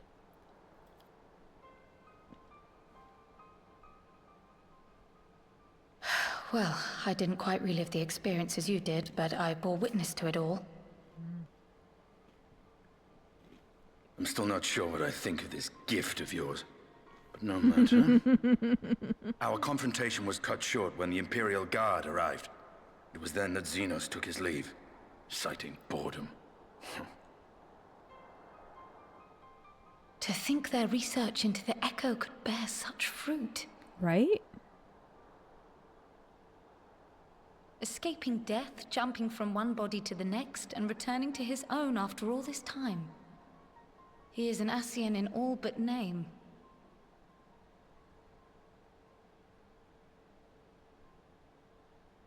It beggars belief, aye. But no more than a hero traversing the rift between worlds. True. What? My concerns are far more prosaic. With the Emperor dead and the Crown Prince missing, the Empire is in disarray. Mm-hmm. Until order is restored, assuming it even possible, we needn't fear an Imperial reprisal. And for reasons of his own, Xenos took it upon himself to rid the world of Black Rose. Riol has already gone to apprise the Alliance leaders of these developments. We may leave the matter in their hands for now. Okay. That's good to know. Then perhaps we have seen the last of the fighting at Gimlet. Though, if it comes to civil war, I cannot help but fear for the provinces. Mm-hmm.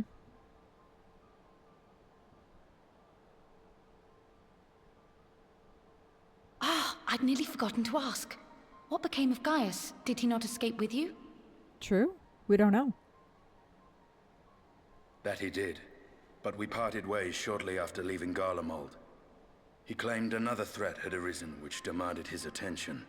Oh? He didn't elaborate, but the absence of some device or other in the capital gave him reason to believe they're planning something. Lest you worry, I believe he has well and truly shed the Black Wolf's pelt. Conquest is no longer his objective. We may safely leave him to his own devices. Well, it's nice to have one less foe to worry about, even if we do have a mysterious new threat to look out for instead. Right? My goodness. Speaking of which, I'll see that Riel and our shinobi are made aware. Though we still know next to nothing, it can't hurt to be vigilant. Always. Vigilant is good. We always agree with that. Well then, with Black Rose nipped in the bud, I believe I've fulfilled my part of the bargain. Huh? That's true, but with the Archon still slumbering away, we were hoping you might agree to stay with us for a little bit longer. Right? You're gonna leave us? Sorry, but I'm not inclined to extend my contract. Gaius isn't the only one with business to attend to. Okay.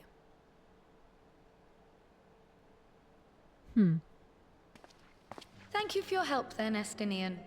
I see why Alphino admires you so. Oh, that's shrewd.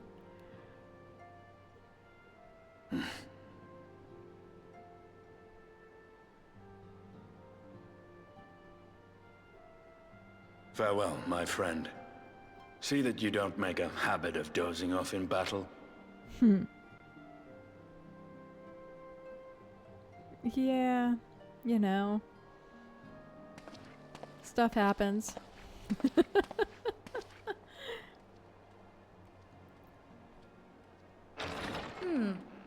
I suppose we should all be getting on then.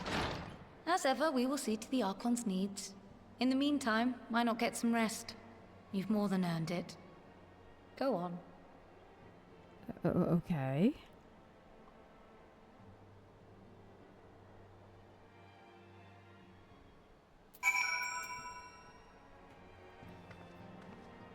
Let's see. Tatru, what do you got? Or Cryo? Though we have yet to find a workable solution, Y'shtola and the others are making progress, and we cannot ask for more than that. You must be shattered after all that hopping back and forth between worlds.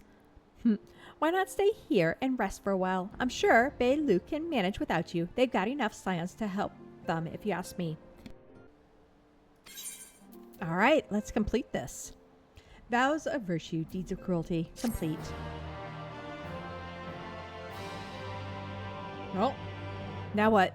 We get another cutscene. Here we go. Meanwhile, in Garlemald. Yeah, what's going on? We gotta know what's going on, right? Civil War, maybe? Traitors, would dare deny Lord Nerva the throne? Lord Nerva?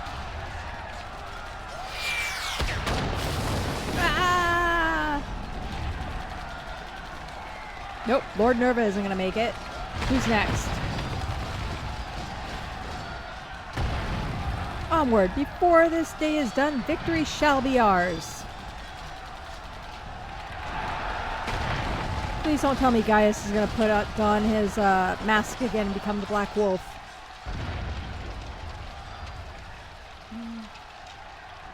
Nope, there's Xenos. I can't believe he's back. That gets me so mad that he's back. Boring, boring, boring. Do you think? I find it amusing, like dogs herding cattle to the slaughterhouse. Oh?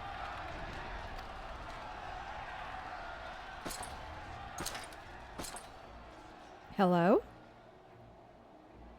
Who is this? That Hugh. Your soul is... Who are you?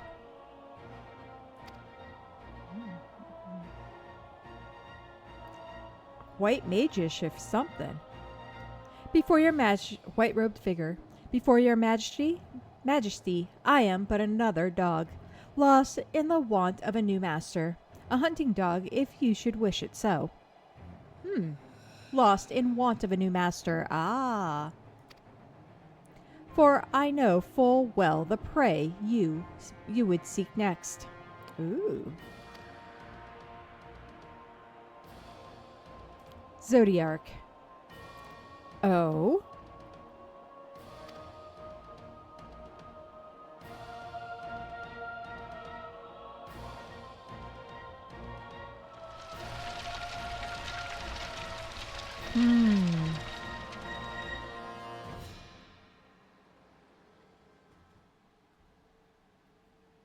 Meanwhile, in Eulmore in the first. What's going on in Eulmore?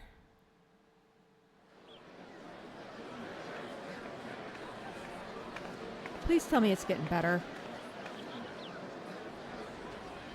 Did you hear? The mayor's reopening Daldea's stoneworks, and they're looking for laborers.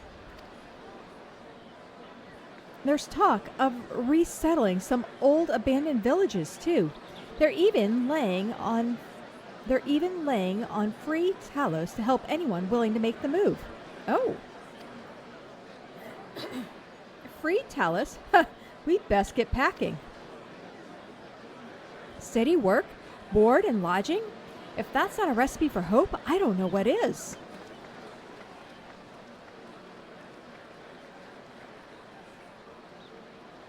Okay. Who's this? Hope.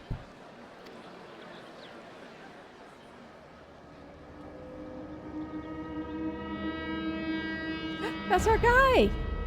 Uh-oh. Wayward warrior. Yes, so long as I live, I would see that feeble flame rekindled. So long as I yet live, I would see that feeble flame rekindled. Okay, so hope. What's going on here?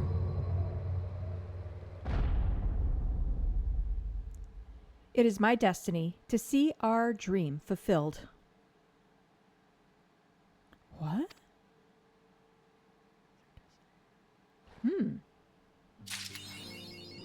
Black and white.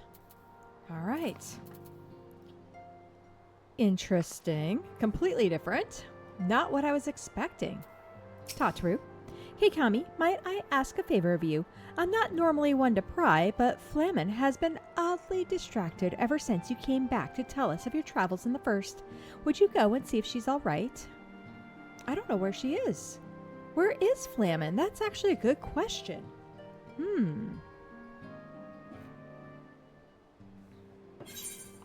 Well, let's use the orchestration roll. We'll start there. I think that can be sold. I don't think we need that anymore. All right. Let's see what Kryl has to say. I agree. We need to check on Flamen. I kind of feel bad. Is she here?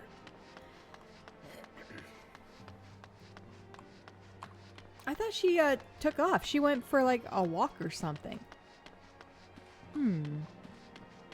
That's interesting. I'm not sure where she went. Kryl, what do you got?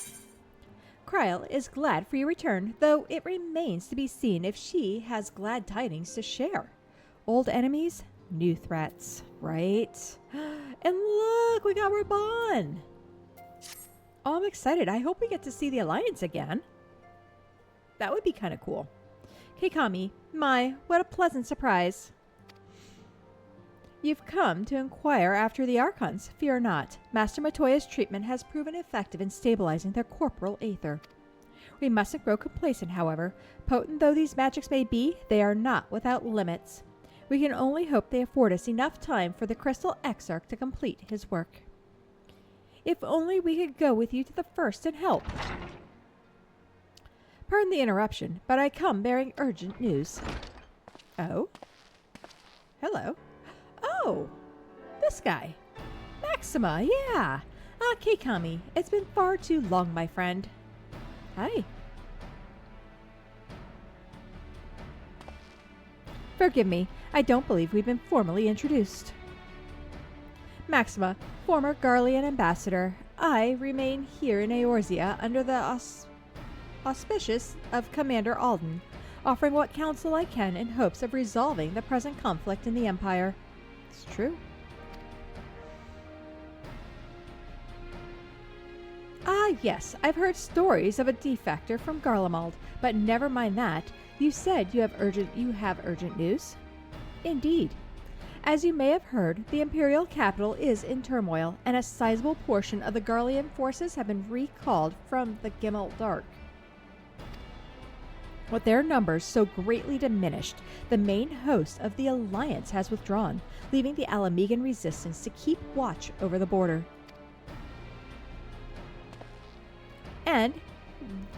And it is there we have welcomed a most unexpected visitor who claims that this de-escalation may belly growing dangers and unforeseen threats. Oh, may belly. Okay. Dangers and threats. Like what? Commander Alden has arranged for an impromptu meeting to discuss these revelations. He has also requested a representative of the Scions attend as well, though it is clear whom he wished I extend this invitation. It would seem time is of the essence. Well, you'll not be attending this meeting alone. Though I'm not as well versed in the affairs of city-states as our comrades, I see no reason to burden a single scion with all this. Okay? Yes, of course. Then we must make for the Alamegan quarter with all haste. Well, what are you waiting for? Get going, you two. All right.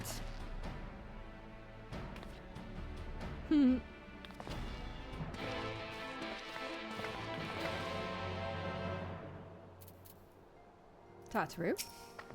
Don't worry about the others. I'll keep an eye on them while you and Kryl are away. All right.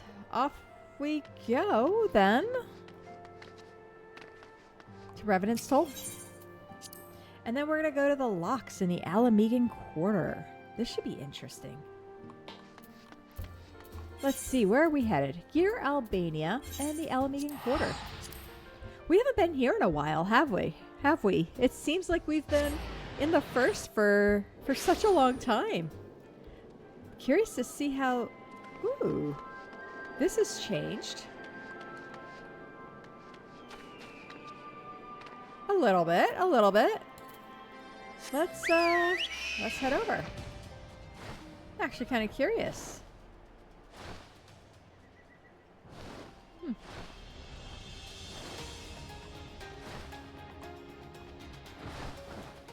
Meh.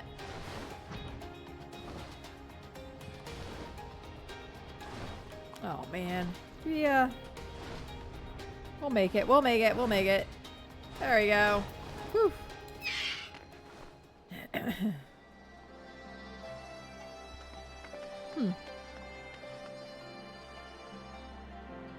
Interesting. I was hoping to see more people on the streets and I don't know, just more, I guess.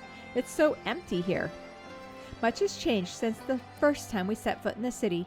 Now we strive to preserve their freedom rather than reclaim it. But we've no time to reminisce. We mustn't keep the commander waiting. All right. Commander Alden awaits us in the royal palace. If you would follow me. Let's see what we get. Lease. Nope. Just, Raban.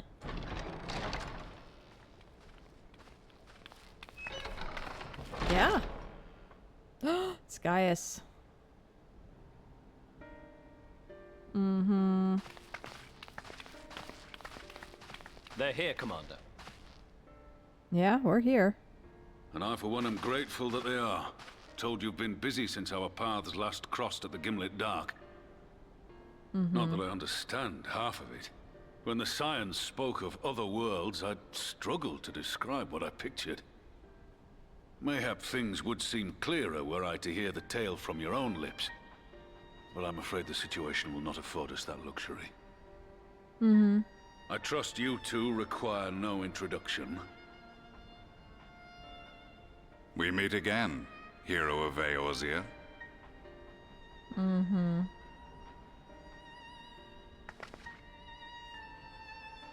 Must we repeat this ridiculous display? I pose no threat to you, though what I come to warn you of very well might. Okay. Had he meant to do us harm, I hazard he would have kept to the shadows and brought more than 2 companions. We need not pretend to be the best of friends, but I hope we can put aside our differences for the present.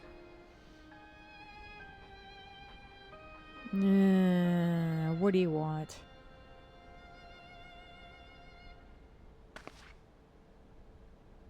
As you are doubtless aware, Sir Estinian and I cooperated to rid the world of Black Rose in your absence. Mm-hmm. Our journey together took us as far as the Imperial Palace, where we witnessed Emperor Varus meet his death at Xenos' hand. Being the sole witnesses to this crime, and in no position to defend our innocence, we were then forced to flee, each pursuing his own avenue of escape. Mm-hmm. When we were later reunited, Estinian claimed to have encountered an unfamiliar kind of machina during his flight. But to me, his description seemed anything but. And upon further investigation, I found that I was right. Okay. What is that thing? The Empire is developing a new Ultima weapon. Oh, of course. What, that Allagan monstrosity, created to vanquish primals, with which you yourself once thought to conquer Eorzea? Mm-hmm. The same. In my foolishness, I sought to harness its power, and became the Ascian's pawn in so doing. But you know as well as I how that tale ended. Yep. The weapon itself, excavated from beneath this very city, was destroyed ere we could fully unravel its secrets, and that should have been the end of it.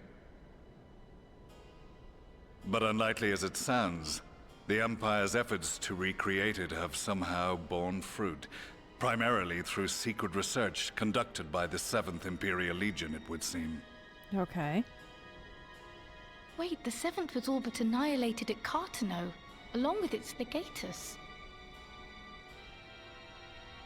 Indeed, few survived. The 7th, as it is now, has little in common with the Legion led by Vandanus, and its leadership has changed hands several times since. Precisely how this project has continued despite such turmoil, and under whose auspices, remains a mystery. Okay. What we do know, however, is that a number of prototypes have been produced, and that one of them is on its way to Eorzea. Great. We attempted to stop it, but it was all we could do to slow its progress, so we resolved instead to bring you warning. Okay. And right glad are we that you did, though it soundly dashed our hopes that tensions might ease at last. As it is, we've begun to strengthen our presence in the Gimlet Dark, and are assembling a force to meet the coming threat. A force with you in its vanguard, I hope. I see. Before you say anything, I know full well you have pressing concerns of your own. Your comrades remain in peril, and I would not ask you to forsake them. But the fact remains that you, and you alone, have faced the Ultima weapon, and emerged victorious. We need you. And so, when the time comes, if your comrades can spare you, I bid you lend us your strength. I've assigned an officer to await your word. Okay. The Ascian's downfall was to be the work of my remaining days, but it was my hand that kindled these flames, and I cannot allow them to spread any further. I will do what I must to see this mistake consigned to history once and for all, even if it means begging your aid. The Fates will enjoy the irony, even as I endure the ignominy. The Fates will enjoy the irony. That is true. We are enjoying the irony. That's hilarious. I too shall make for the border and offer my skills, meager though they seem in such company. Mayhap we shall meet there anon.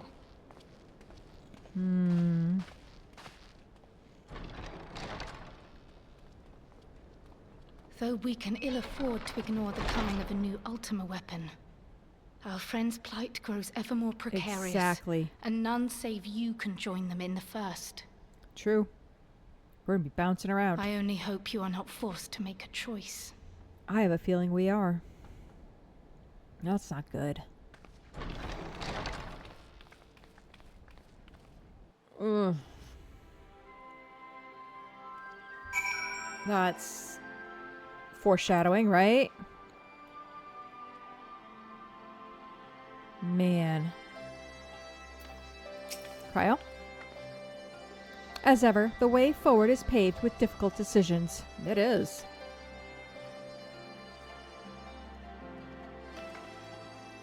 We can ill afford to ignore the threat of a new Ultima weapon, but with each passing day, the plight of the Scions grows ever more perilous. It does. If you cannot stay for a debriefing on the Ultima weapon, I will not stop you. I only ask that you confer with me before returning to the first. Okay.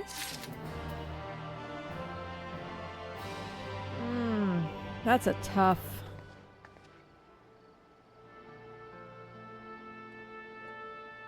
Tough. Cryo can see the steely resolve in your eyes and suspect she knows where duty calls you. The way home. I take it you're ready to return to the first. I am. Then I would ask that you apprise the others of recent events here in the source. Namely, Xenos' return and the development of a new Ultima weapon. As for their bodies, you may assure them Master Matoya and I will continue doing what we can to help their corporal aether stable. Safe travels, Keikami. I hope to see you and the other Scions soon. I hope we can get them back soon. Maybe in the nick of time? Right? That would be the thought. What is this about? Ruby Doomsday. The Resistance Alliance forces prepare in earnest as a new threat looms. Ooh. I half want to do that. Tempting. Very, very tempting. Speak with the Crystal Exarch. Alright, let's go back to Novarant. Whew. An expensive trip. Man. But off we go. Off we go.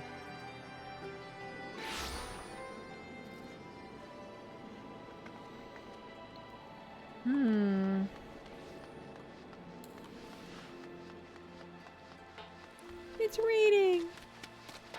I like it rain. I like the colors in the first. You know? Kind of like the world. Alright, let's head in.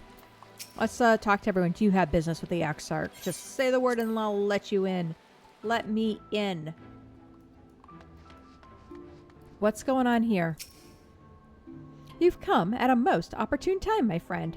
I made something of a breakthrough in my research on the soul and a means to return the Scions home. I trust you too have been making good use of your time. You wouldn't believe what's going on at home. Ill tidings from the source, you say? Yeah? Then I will summon the others that we might be apprised of the situation. Please do. Because it could have been years while we were sitting out there talking to Gaius.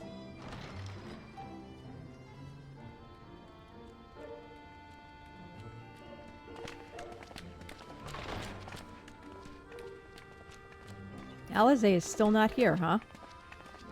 That's interesting. Now that we are all here, oh, what news from the source? You wouldn't believe it. There's some bad news coming. Xenos is back. Ultima weapon. A new Ultima weapon? Mm-hmm.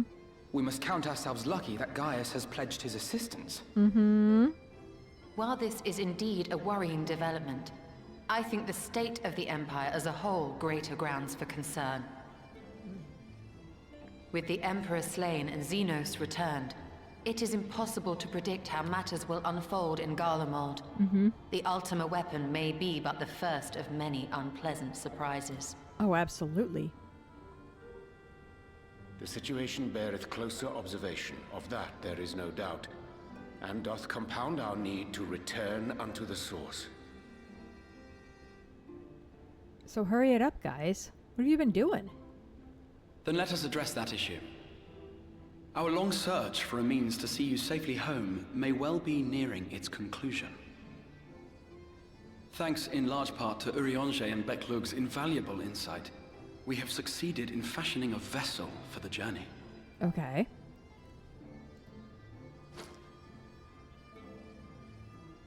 We set out to create a crystalline container retaining the more useful properties of white aurosite, but without its regrettable limitations.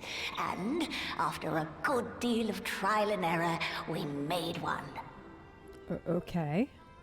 An ark for soul and mind both that will allow your incorporeal self in its entirety to be ferried between worlds.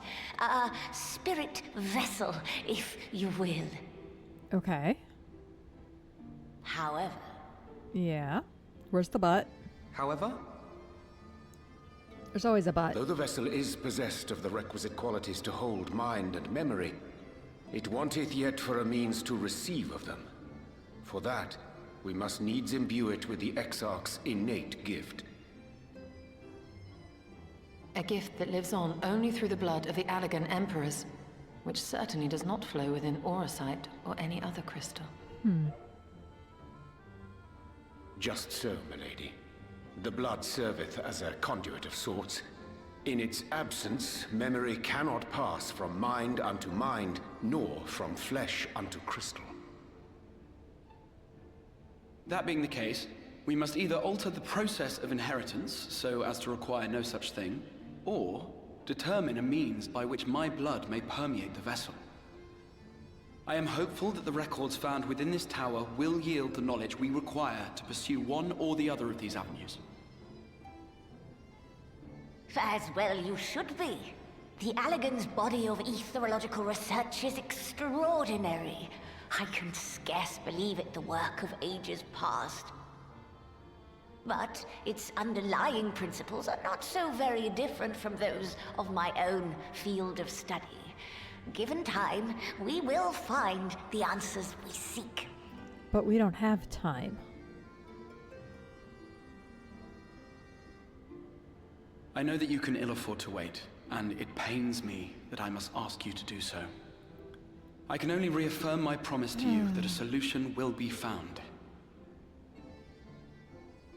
Whatever it takes, I will see you safely home.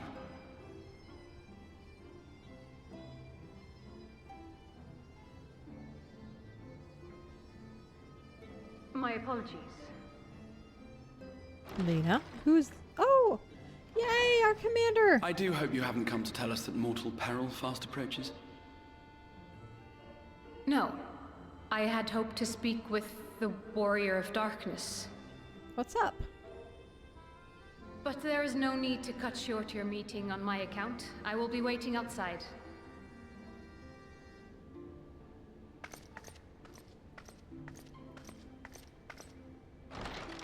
Why not speak in here? She knows I don't mind. Unless she didn't want to. Perhaps I might accompany you. Though I am woefully ill-qualified to assist in the Exarch's research, I may yet be of some use to Lena. Okay, let's see what Lena needs.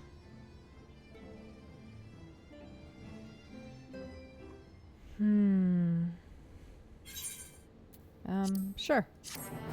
Do da do do do do do. Y'shtola? To think we will not only have Xenos to contend with once we return, but a new Ultima weapon as well. Why must all of our enemies insist on returning from their graves, right? Why are they? Upon White Aurosite's crystalline foundation, we have built not a prison, but a refuge for the soul. Would that Mombrita were here to see the wonders inspired by our research. Never have I seen such a repository of knowledge, a stark reminder what little we truly know of the world. It may simply be my imagination, but Lena has been rather brusque with me of late. I don't suppose she's still upset over that mishap with the salmon fillet, do you? Absolutely. Alpha is eager to assist. Let's do it. I must confess, while I enjoy my fair share of scholarly research, it will be a good to step outside for a spot of fresh air. Now then, shall we go and speak with Lena? Of course. Let's go touch grass. Come on, buddy. To the Crystarium.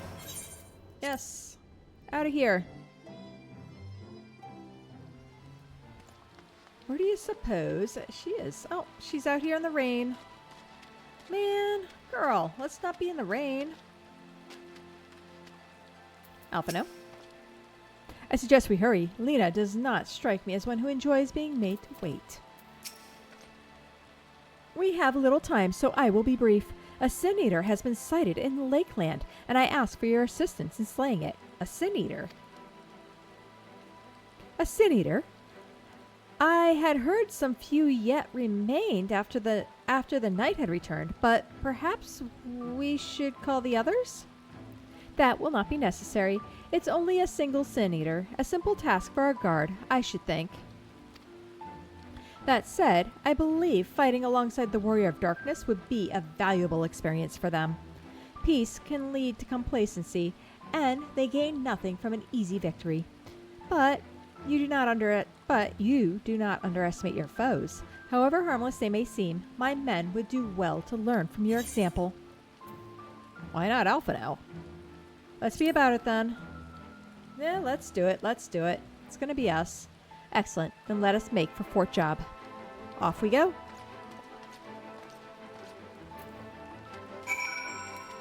Alright, let's go to Lakeland. Let's see what we got.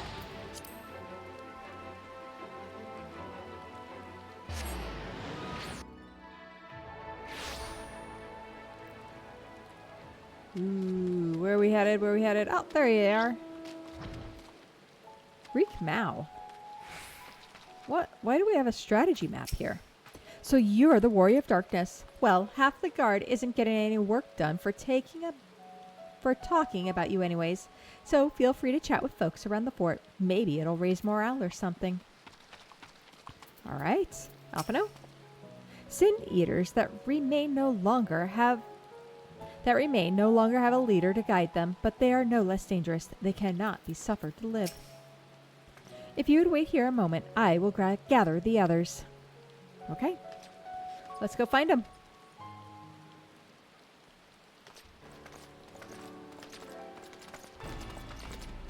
Hey. You may not remember, but you have met these soldiers once before, though only in passing. Long have they awaited the opportunity to fight at your side. I was at death's door the day after the Sin Eaters attacked. If you and yours hadn't come along, I'd likely stepped through. And I wouldn't have been alone. Oh. Your courage and selflessness is something we all aspire to.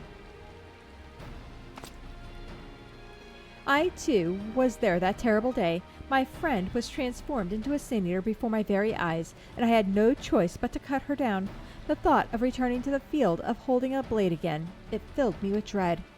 But that is no way to honor her or my comrades, and so I have returned. I swear I will not let you or anyone else down from this day forward. It's a pleasure to meet you, miss. Truly, it seems like only yesterday I watched as you took flight astride an Amaro to go and save the Oracle. Strange to think the Eulmorian soldiers we once locked blades with are now on our side, but we will do our utmost to keep the peace here in Lakeland. Okay. We seem to be missing one. No, here he comes, here he comes. My apologies, Captain Lena. An elderly gentleman asked that I escort him to Clearmelt. It took longer than I anticipated. I will not begrudge your desire to help those in need, but a soldier must be punctual, especially when we play host to honor guests. Yeah. It won't happen again. Name's Thaler. Thaler. I'm sure you don't remember, but we met once before in the infirmary. I asked you to deliver a message to the Exarch and the Warrior of Darkness. Little did I know I was already talking to her. Don't give up. Don't give in. Don't give in. I keep those words close to my heart, and the boundless, beautiful skies above serve as a reminder of their importance. My friend got to see the knight's return shortly before he passed. He left this world with a smile, satisfied with a glimpse of what was to come. But there are countless others who weren't so fortunate. They gave their lives for the promise of a future they'll never know, and so it falls to us to do everything we can to fulfill that promise. No matter what happens, we won't give up. We won't give in.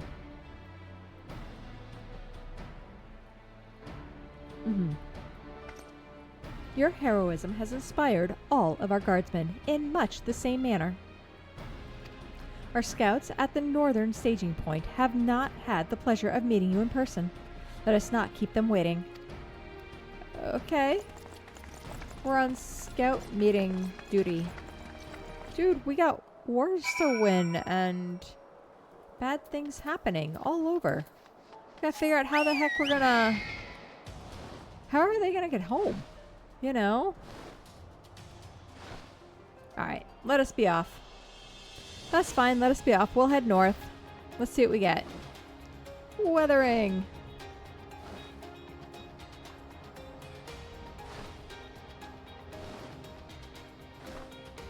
Probably up here. I bet you it's this little... Looks like they're trying to build something over there. Actually kind of excited. A lot of gremlins. There's our Sin Eater. They already get him?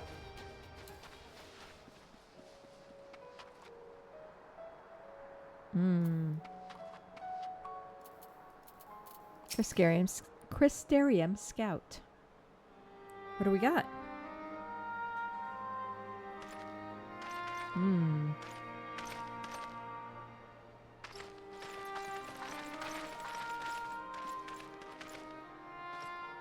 Did you slay this eater? Your orders were to await the main force before engaging. No, Captain. It wasn't us, I swear it. A man came out of nowhere and cut it down before we knew what was happening. Oh. Okay. By himself. Certainly it is no light warden, but nevertheless. Okay. It's true. Felled it with a single swing of his axe, he did. I've never seen anything like it. So I says to him, who are you, the warrior of bleeding darkness? Yeah. And he says, no, I'm a warrior of light. And that was it. Buggered off as quick as he came. A warrior of light? Uh-huh. Why would someone go around calling himself that, though? It was those bastards who caused the flood. Whoa, whoa, whoa. I mean, if you were going to pretend to be anyone, it'd be her. The warrior of darkness. Hey? Oh, I didn't know. It's an honor. Yeah.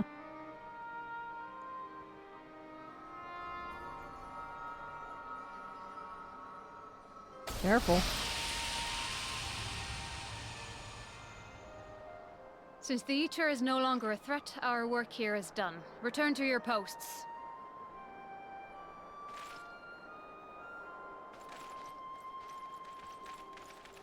I had hoped to fight at your side today. But I'll continue to follow your example, and may we meet again. Maybe.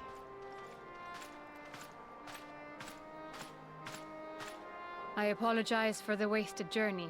It seems I overestimated the threat. All right. As for this warrior of light, I do not know who would be brazen enough to take that mantle for his own. Whatever it may once have meant, it is forever tainted by the association with the flood. I could see that.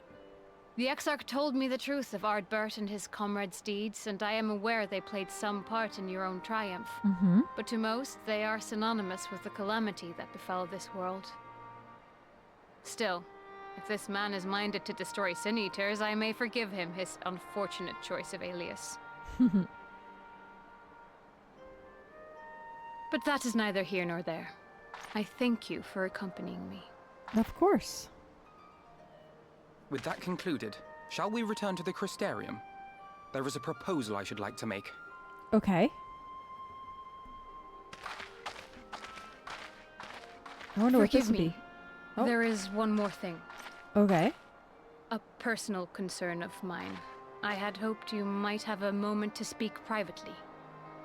Sure. Take your time. I shall go on ahead.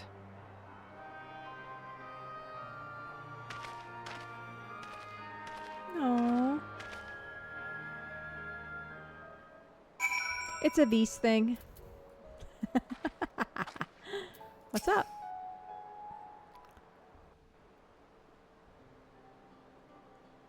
I will not mince words. This matter concerns the Exarch.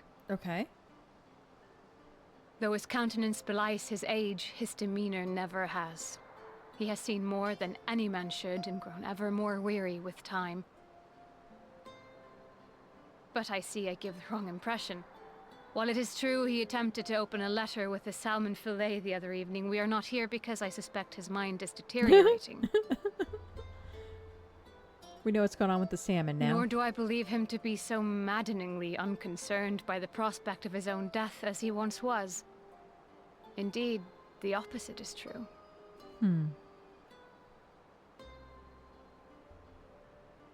It is for this reason that I seek your advice. Okay. Since he returned from the Tempest, the Exarch is not as he was. Okay. He seems a different man. A younger man. I know not the details of his research, but when I saw him at work recently, there was a glint in his eye that I had never seen before. He looked happy. Interesting. It was as if he had peered into the future and for the first time found joy there. Well, fingers crossed. Though it gladdens me to see him thus, I wonder if I should not keep my distance. I fear that my presence will only anchor him to the past, remind him of all the pain that came before.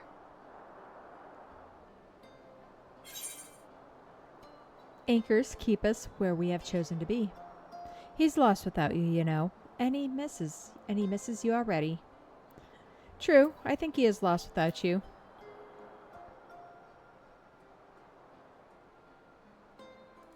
Let's go with the second option. Let's go with this option. I like this option. Are you sure? Quite possibly. Then perhaps we might remain as we were. As we have always been. What a relief. Anytime. In that case, I will have to speak with him about the amount of time he is spending at work. It's a good idea. This research is important, I know, but if he refuses to consider his own health, I will have to consider it for him.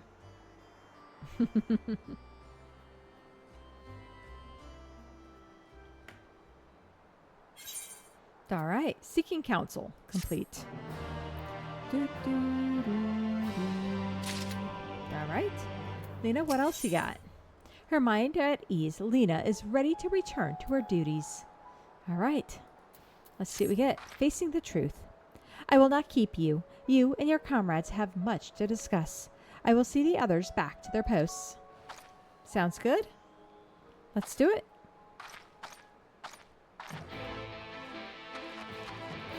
Back to the Crystarium we go. Boom, boom, boom. Here we go. I'm curious.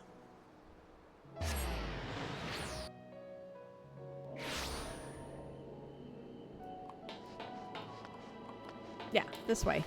Like, which way are we going? This way. This is the way we're going. Lorfeo. Yeah, we got a lot of little side quests we gotta do too. Should be fun. Should be a lot of fun. Up to the temple gates. Dun dun dun. Dun. I thought that person was just sitting there at the top of the stairs at first. Yes, let us in. What are we gonna get? And still no Alizé. Man. Ishtola? An adventurer calling themselves a warrior of light. Why would anyone tie themselves to the legacy of individuals held in such low regard in the first? Warriors of light, harbingers of the flood and all the world's woes. That this wanderer would so boldly claim their title is most curious indeed, right? 'Tis strange to think how heroes so beloved by the people could be brought so low in so short a time. Alphino tells me a warrior of light has slain the Sin Eater. Quite frankly, I'm not sure what to make of this. Ah yes, I was hoping to speak with you about, On second thought, never mind. It would be rude of me to pry. The others were quite shocked to hear of what we found in Lakeland. But now that you're here, there is a proposal I should like to make. Okay. What kind of proposal are we talking about? I have been spending a great deal of time in the Cabinet of Curiosity, and of late I have noticed more and more people perusing books on history, the years leading up to the flood in particular. Okay. I suspect they wish to know more about the warriors of light, as well they should, but nearly everything I've come across describes them as sin eaters or worse. Regardless of whether or not this warrior of light is who they claim to be, I worry that their sudden appearance in conjunction with this renewed interest in their predecessors may lead to growing unrest and fear. If the people of the Crystarium seek the truth, I say we give it to them. I too can attest to the falsehoods found within full many of the cabinet's tombs, with nary a mention of the noble deeds of Ardbert and his comrades. To be fair, they bear some responsibility for the flood, but when the tale is told again and again over the course of the century, I'm not surprised to see their roles distorted and them painted as villains. Were it not for the records stored within the Crystal Tower, I would have had no reason to question the narrative. Unfortunately, that knowledge was of no use, for when I arrived here in the first, their reputation had already been irreparably tarnished. That said, there still remained those who worked tirelessly to defend their good name in those early days following the flood. Considering all the good they had done, I find it a wonder they needed defending at all. They brought to justice the man who misused my knowledge to bring about the fall of Vobert. That such heroes could be spoken of in the same breath as sin-eaters is absurd. Under normal circumstances, I would agree, but as time passed, those who knew firsthand of their deeds dwindled. In the end, only one truth remained: that they were the cause of the flood.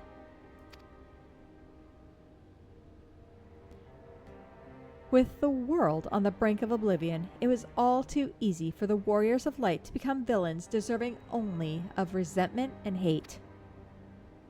At that point, the truth mattered little. It would not change their lot. Thanks to all of you, however, their lot has changed, and now they may heed the long-forgotten truth. You claimed it was Ardbert who helped you overcome Emmett Silk, correct? Such a revelation would do well to sway the hearts of those who know him only as a villain.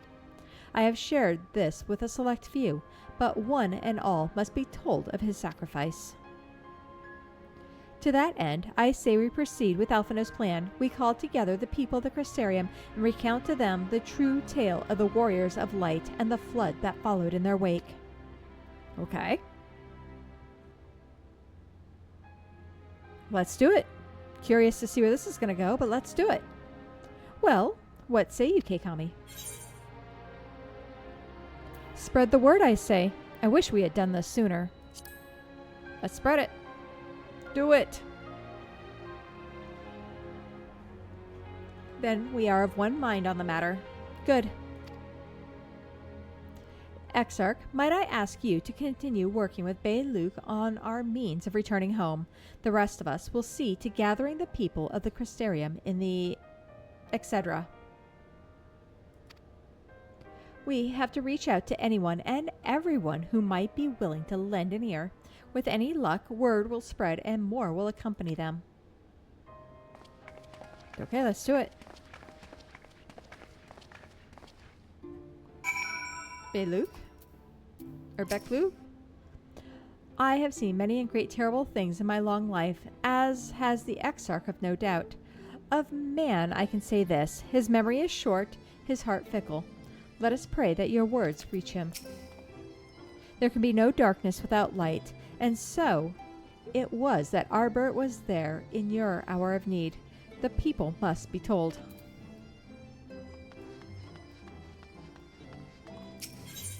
All right, let's do it.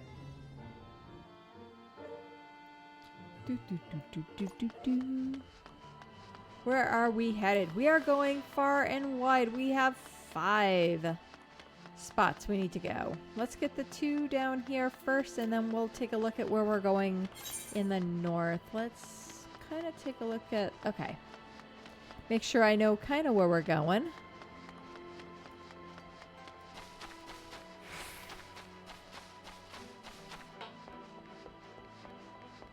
We'll go this way first. Aha! One is the bartender. That's a good place to start. Always a good place to start. Gilnard. Well, well, to what do I owe thee pleasure? Whatever it is, I must ask you be brief. With the night return, visitors have been flocking to the Crystarium, and I find myself too busy by half. I don't mind it, though. Seeing the stars so full of life and excitement, one can almost forget the flood ever happened. The Warrior of Light? Yes, the Exarch has mentioned them before, but everyone knows them now as the cardinal virtues. Or are you suggesting there's more to it than that? Well, you've yet to steer us wrong, so I'm willing to hear what you have to say. Alright. Are we unlocking more quests? Manic Pixie Realm. Syria container. 1, 2, 3, 4, 5. Okay. So we got the farthest one. We're just going to make our way across now, I think. Braggy.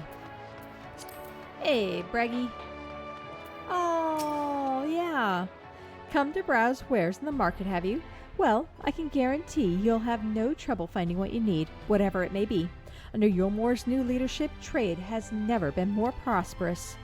Word is that fellow from Daedalus Stoneworks has taken over as mayor. Did he really? Little wonder business is booming the way it is. I imagine it won't be long before all of Novarant reaps the benefits. But you've not come to talk about the market. Something on your mind? You wouldn't believe it. I see. The Exarch did mention they had something to do with your returning the night to Novarant. All right. Consider my interest piqued. Cool. Oops. Nope. Nope. Onward. 2, 3, 4.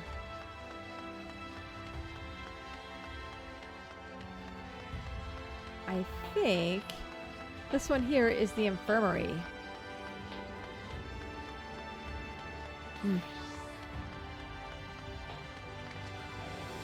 Then we gotta go upstairs, which I have an idea for.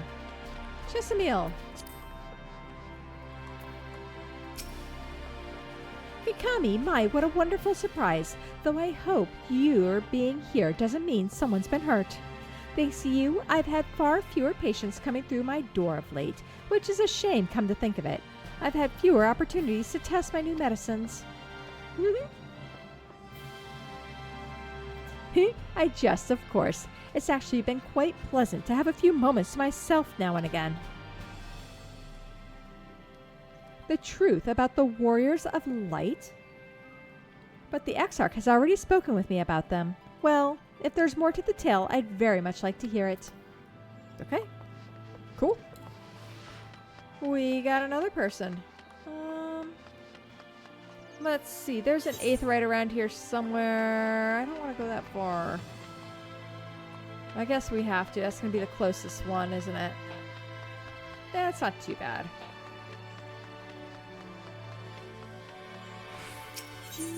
We want to go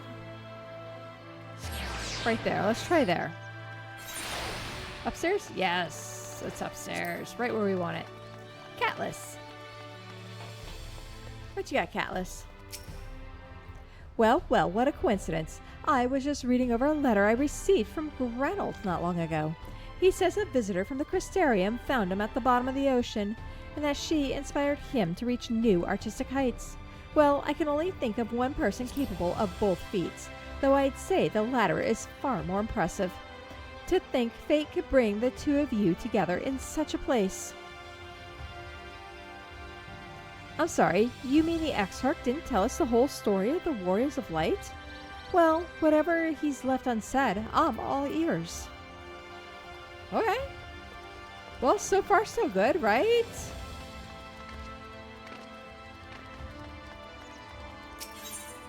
I think it's great. Let's go to the Cabinet of Curiosities. Hopefully this will be our last stop. Oh no, it's up. It's the books. I bet you it's the librarian at the top. That's my bet.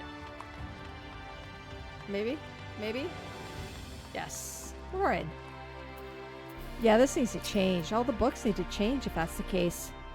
No, this can't be. Surely there is at least one book here that does not cast the Warriors of Light and their deeds in such a negative light. Hello? We're here. Oh, Keikami, forgive me. The Cabinet of Curiosity has been bustling with visitors of late, but I fear our repository lacks the knowledge they seek. The people wish to know the truth of the flood of the Warriors of Light.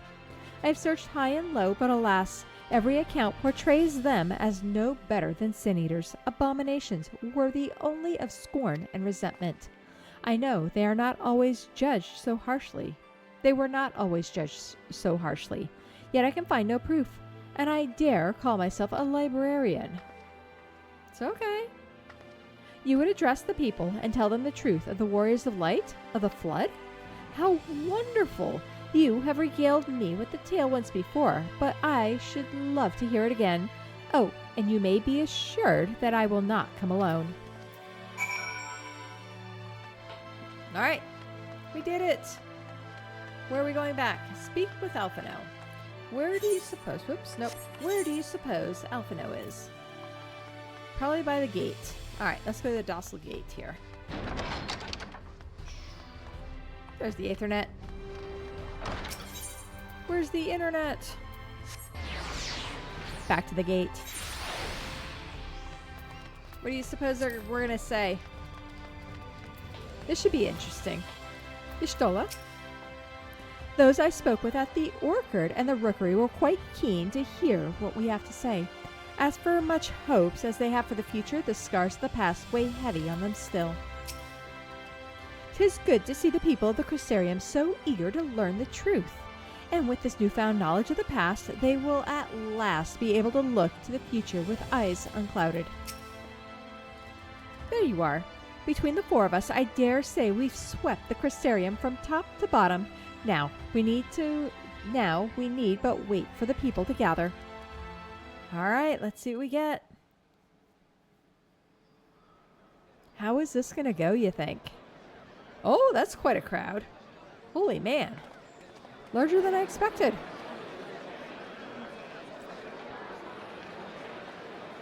Yes, this looks to be nearly everyone. Let us begin, right? shall we? Though I am usually the first to hold forth at such events, I think on this occasion that honor should fall to you. Okay. They would be more inclined to take the word of the Warrior of Darkness. But indeed.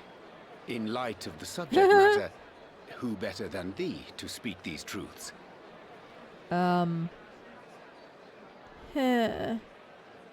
Thanks. Truly, I'm a warrior of light, not a warrior of darkness.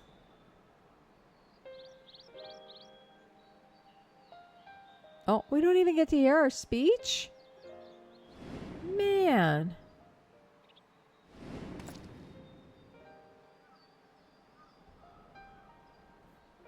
Oh, man. Yeah, there's a lot going on there. They fought together. They're just a group of adventurers.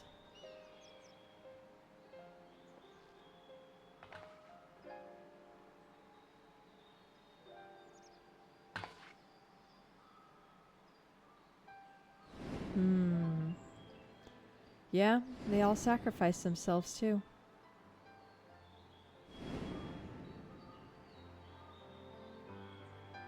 I still wish there was a story that we said. It would Wicked make White. things. The Warriors of Light did all that? Mm-hmm. They did? So they never... I mean, they only ever wanted to help. And when everything they'd done turned to ash, they still carried on. Mm-hmm. They gave everything to stop the flood. First their lives, then their souls. Mm-hmm. And they managed it too, in the end. They saved us. And we cursed their names. Mm-hmm.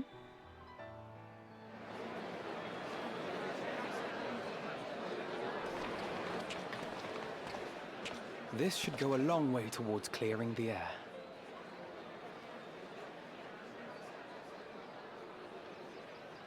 Well, I hope the bookkeeper was there. Ooh. Yeah, what's he doing there?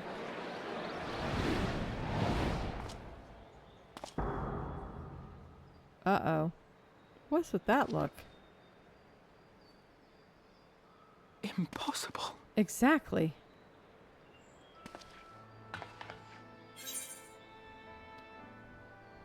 You can see him too? I definitely see something. You don't think it's a ghost, do you? Nay. Yonder standeth no bloodless apparition, but a warrior of light and darkness both. Ardbert. What in the world? Yeah, what's with the Aether?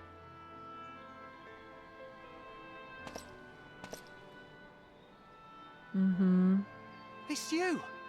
The one who slew the Eater!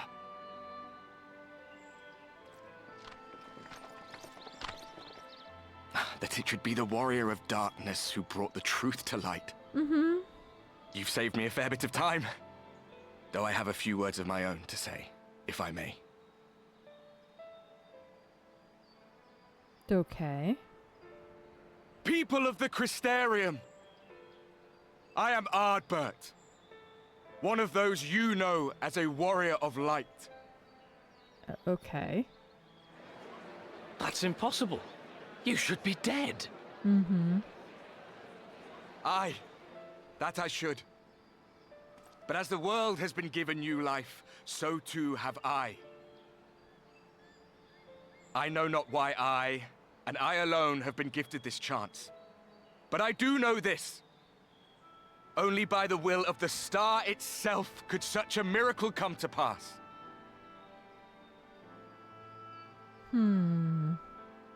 The hero who stands before you now, the warrior of darkness, is not of this world. And the day will come when she must return to her home. Uh-oh. But this land is our home. And if it is to remain so, now and forevermore, it is we who must protect it. The time to rely on saviors from afar has passed. It is you who must rise. You who must become the new warriors of light. What? Us? Warriors of light? Well, that didn't go over well. None of us were born heroes, my friend. I was only ever a man with a thirst for adventure. But wherever my journeys took me, I was invariably confronted with the same choice. To lend what aid I could to those in need, or not. True. And I always chose the former. Any one of you could do the same. All you need is the will to help your fellow man, and the resolve to see it through. It's actually kind of true.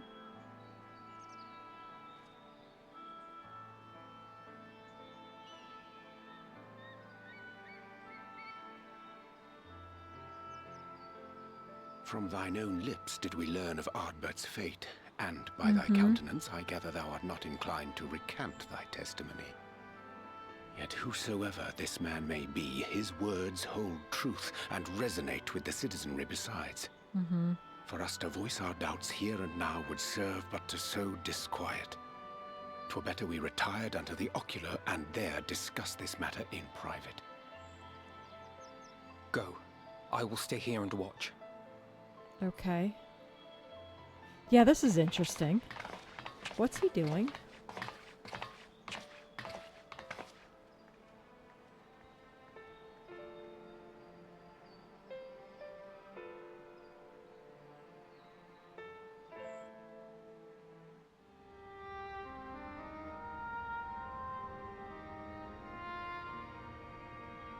All right.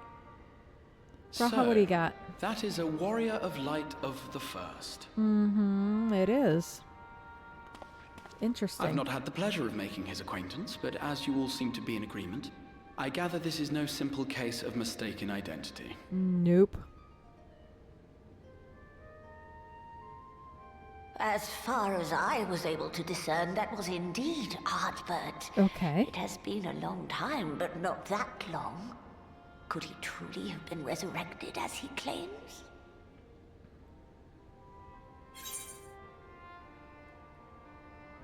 It looks like him, sounds like him, but it isn't him, right? That's kind of the way I see it. I don't think that's really him. Ardbert did entrust his very soul unto thee. I see no reason to question thy judgment. Nor I. To my eyes, your ether burns as brightly as the day you slew Emmett Selk. That is proof that he is with you still. So who is this? Yet that which standeth now before the people is far more than a passing imitation. I am reminded of the cardinal virtues, though a sin-eater he is not. Which leaveth but one plausible explanation. That he is an Ascian. Possibly. Ooh. Took the body, Given maybe. their fondness for posthumous possession, I would have to agree. Hmm.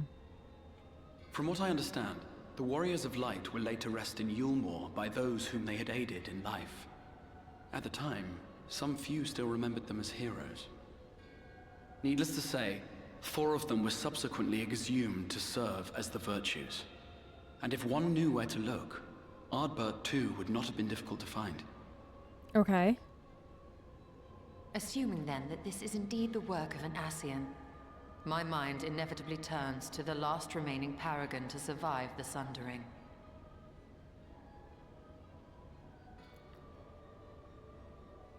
Which one? Elidibus. That's it. Elidibus. That Xenos hath reclaimed his own flesh is known. Thus evicted from his borrowed form and cognizant no doubt of Emmett Selk's failure here in the first, 'tis quite possible the emissary chose Ardbert for his next vessel. Inhabiting the flesh of the fallen. My, that is unsavory. And they do this often, you say? Well, you know, it's pretty common. Verily, for they possess no corporeal forms of their own. In what one may term their natural state, none save those gifted with the echo can perceive them. Indeed, when Elidibus intruded upon the waking sands, his presence did go unmarked by all save Minfilia and the Warrior of Light. That's On true. that occasion, I myself remained ignorant of his coming until after his departure. 'Twas only at a later juncture, when he deigned to appear before me in borrowed flesh, that I was finally able to take the measure of him. Uh-oh. In such puppetry do the Ascians engage when they seek to influence the course of history. Mm-hmm. And they have gained much by it. Emmett Selk single-handedly built the Garlean Empire in this manner, while the Hebrea came close to conquering Eorzea, having taken possession of Thancred's living body. True. Yet it must needs be noted that the Ascians cannot avail themselves of all mortal vessels. For were they able to do so, none would serve as a better pawn than our own redoubtable champion. Mayhap the blessing of light shieldeth Hydaelyn's chosen from Ascian influence. Or mayhap other forces are at work. We cannot say for certain. Okay. Whatever the reason, I hope it holds true. I dare not contemplate what might come to pass otherwise.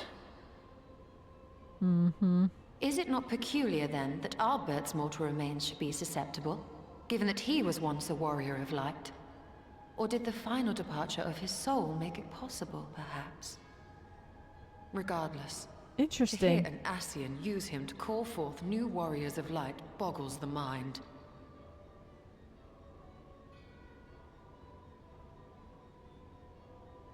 Elidibus hath ever been an enigma, his ostensible purpose being to preserve the balance between light and dark. Okay. When he made overtures towards me, however, I was afforded a glimpse behind the mask of the self-appointed emissary. Okay. I shall not defend mine actions, undertaken in pursuit of a better understanding of our foe, as either wise or prudent. Nevertheless, what little I did glean may now prove useful. Elidibus possesseth a subtle mind, practiced in the art of manipulation. That he coaxed this star's most valiant heroes as far as the source with naught save half-truths is no trifling feat. And now I believe he doth employ his skills once more to some as yet unknown end. Though naught is certain, should my suspicions prove true, we shall have need of all our wits if we are to uncover and thereafter thwart his plot. Agreed. 'Tis plain that simply speaking out against him will not avail us. True. At best, it would only serve to confuse the people. Absolutely it would. And I would hesitate to do anything which might tarnish Ardbert's reputation once more, nor yours by association.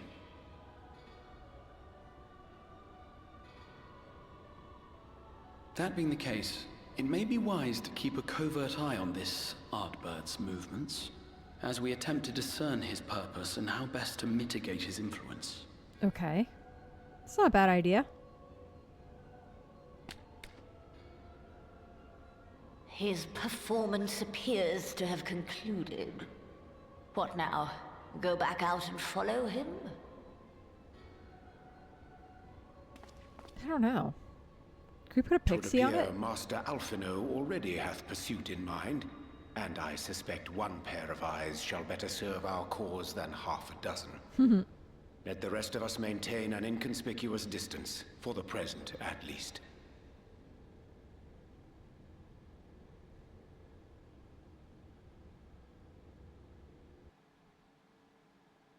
Okay. Yeah, it's kind of crazy. So Elidibus. Oops.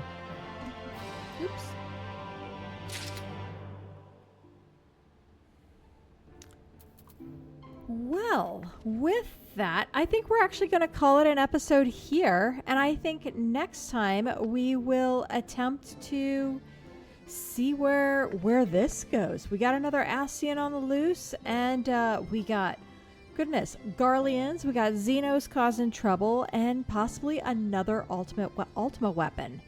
My goodness. My goodness. I can't believe it. Anyways,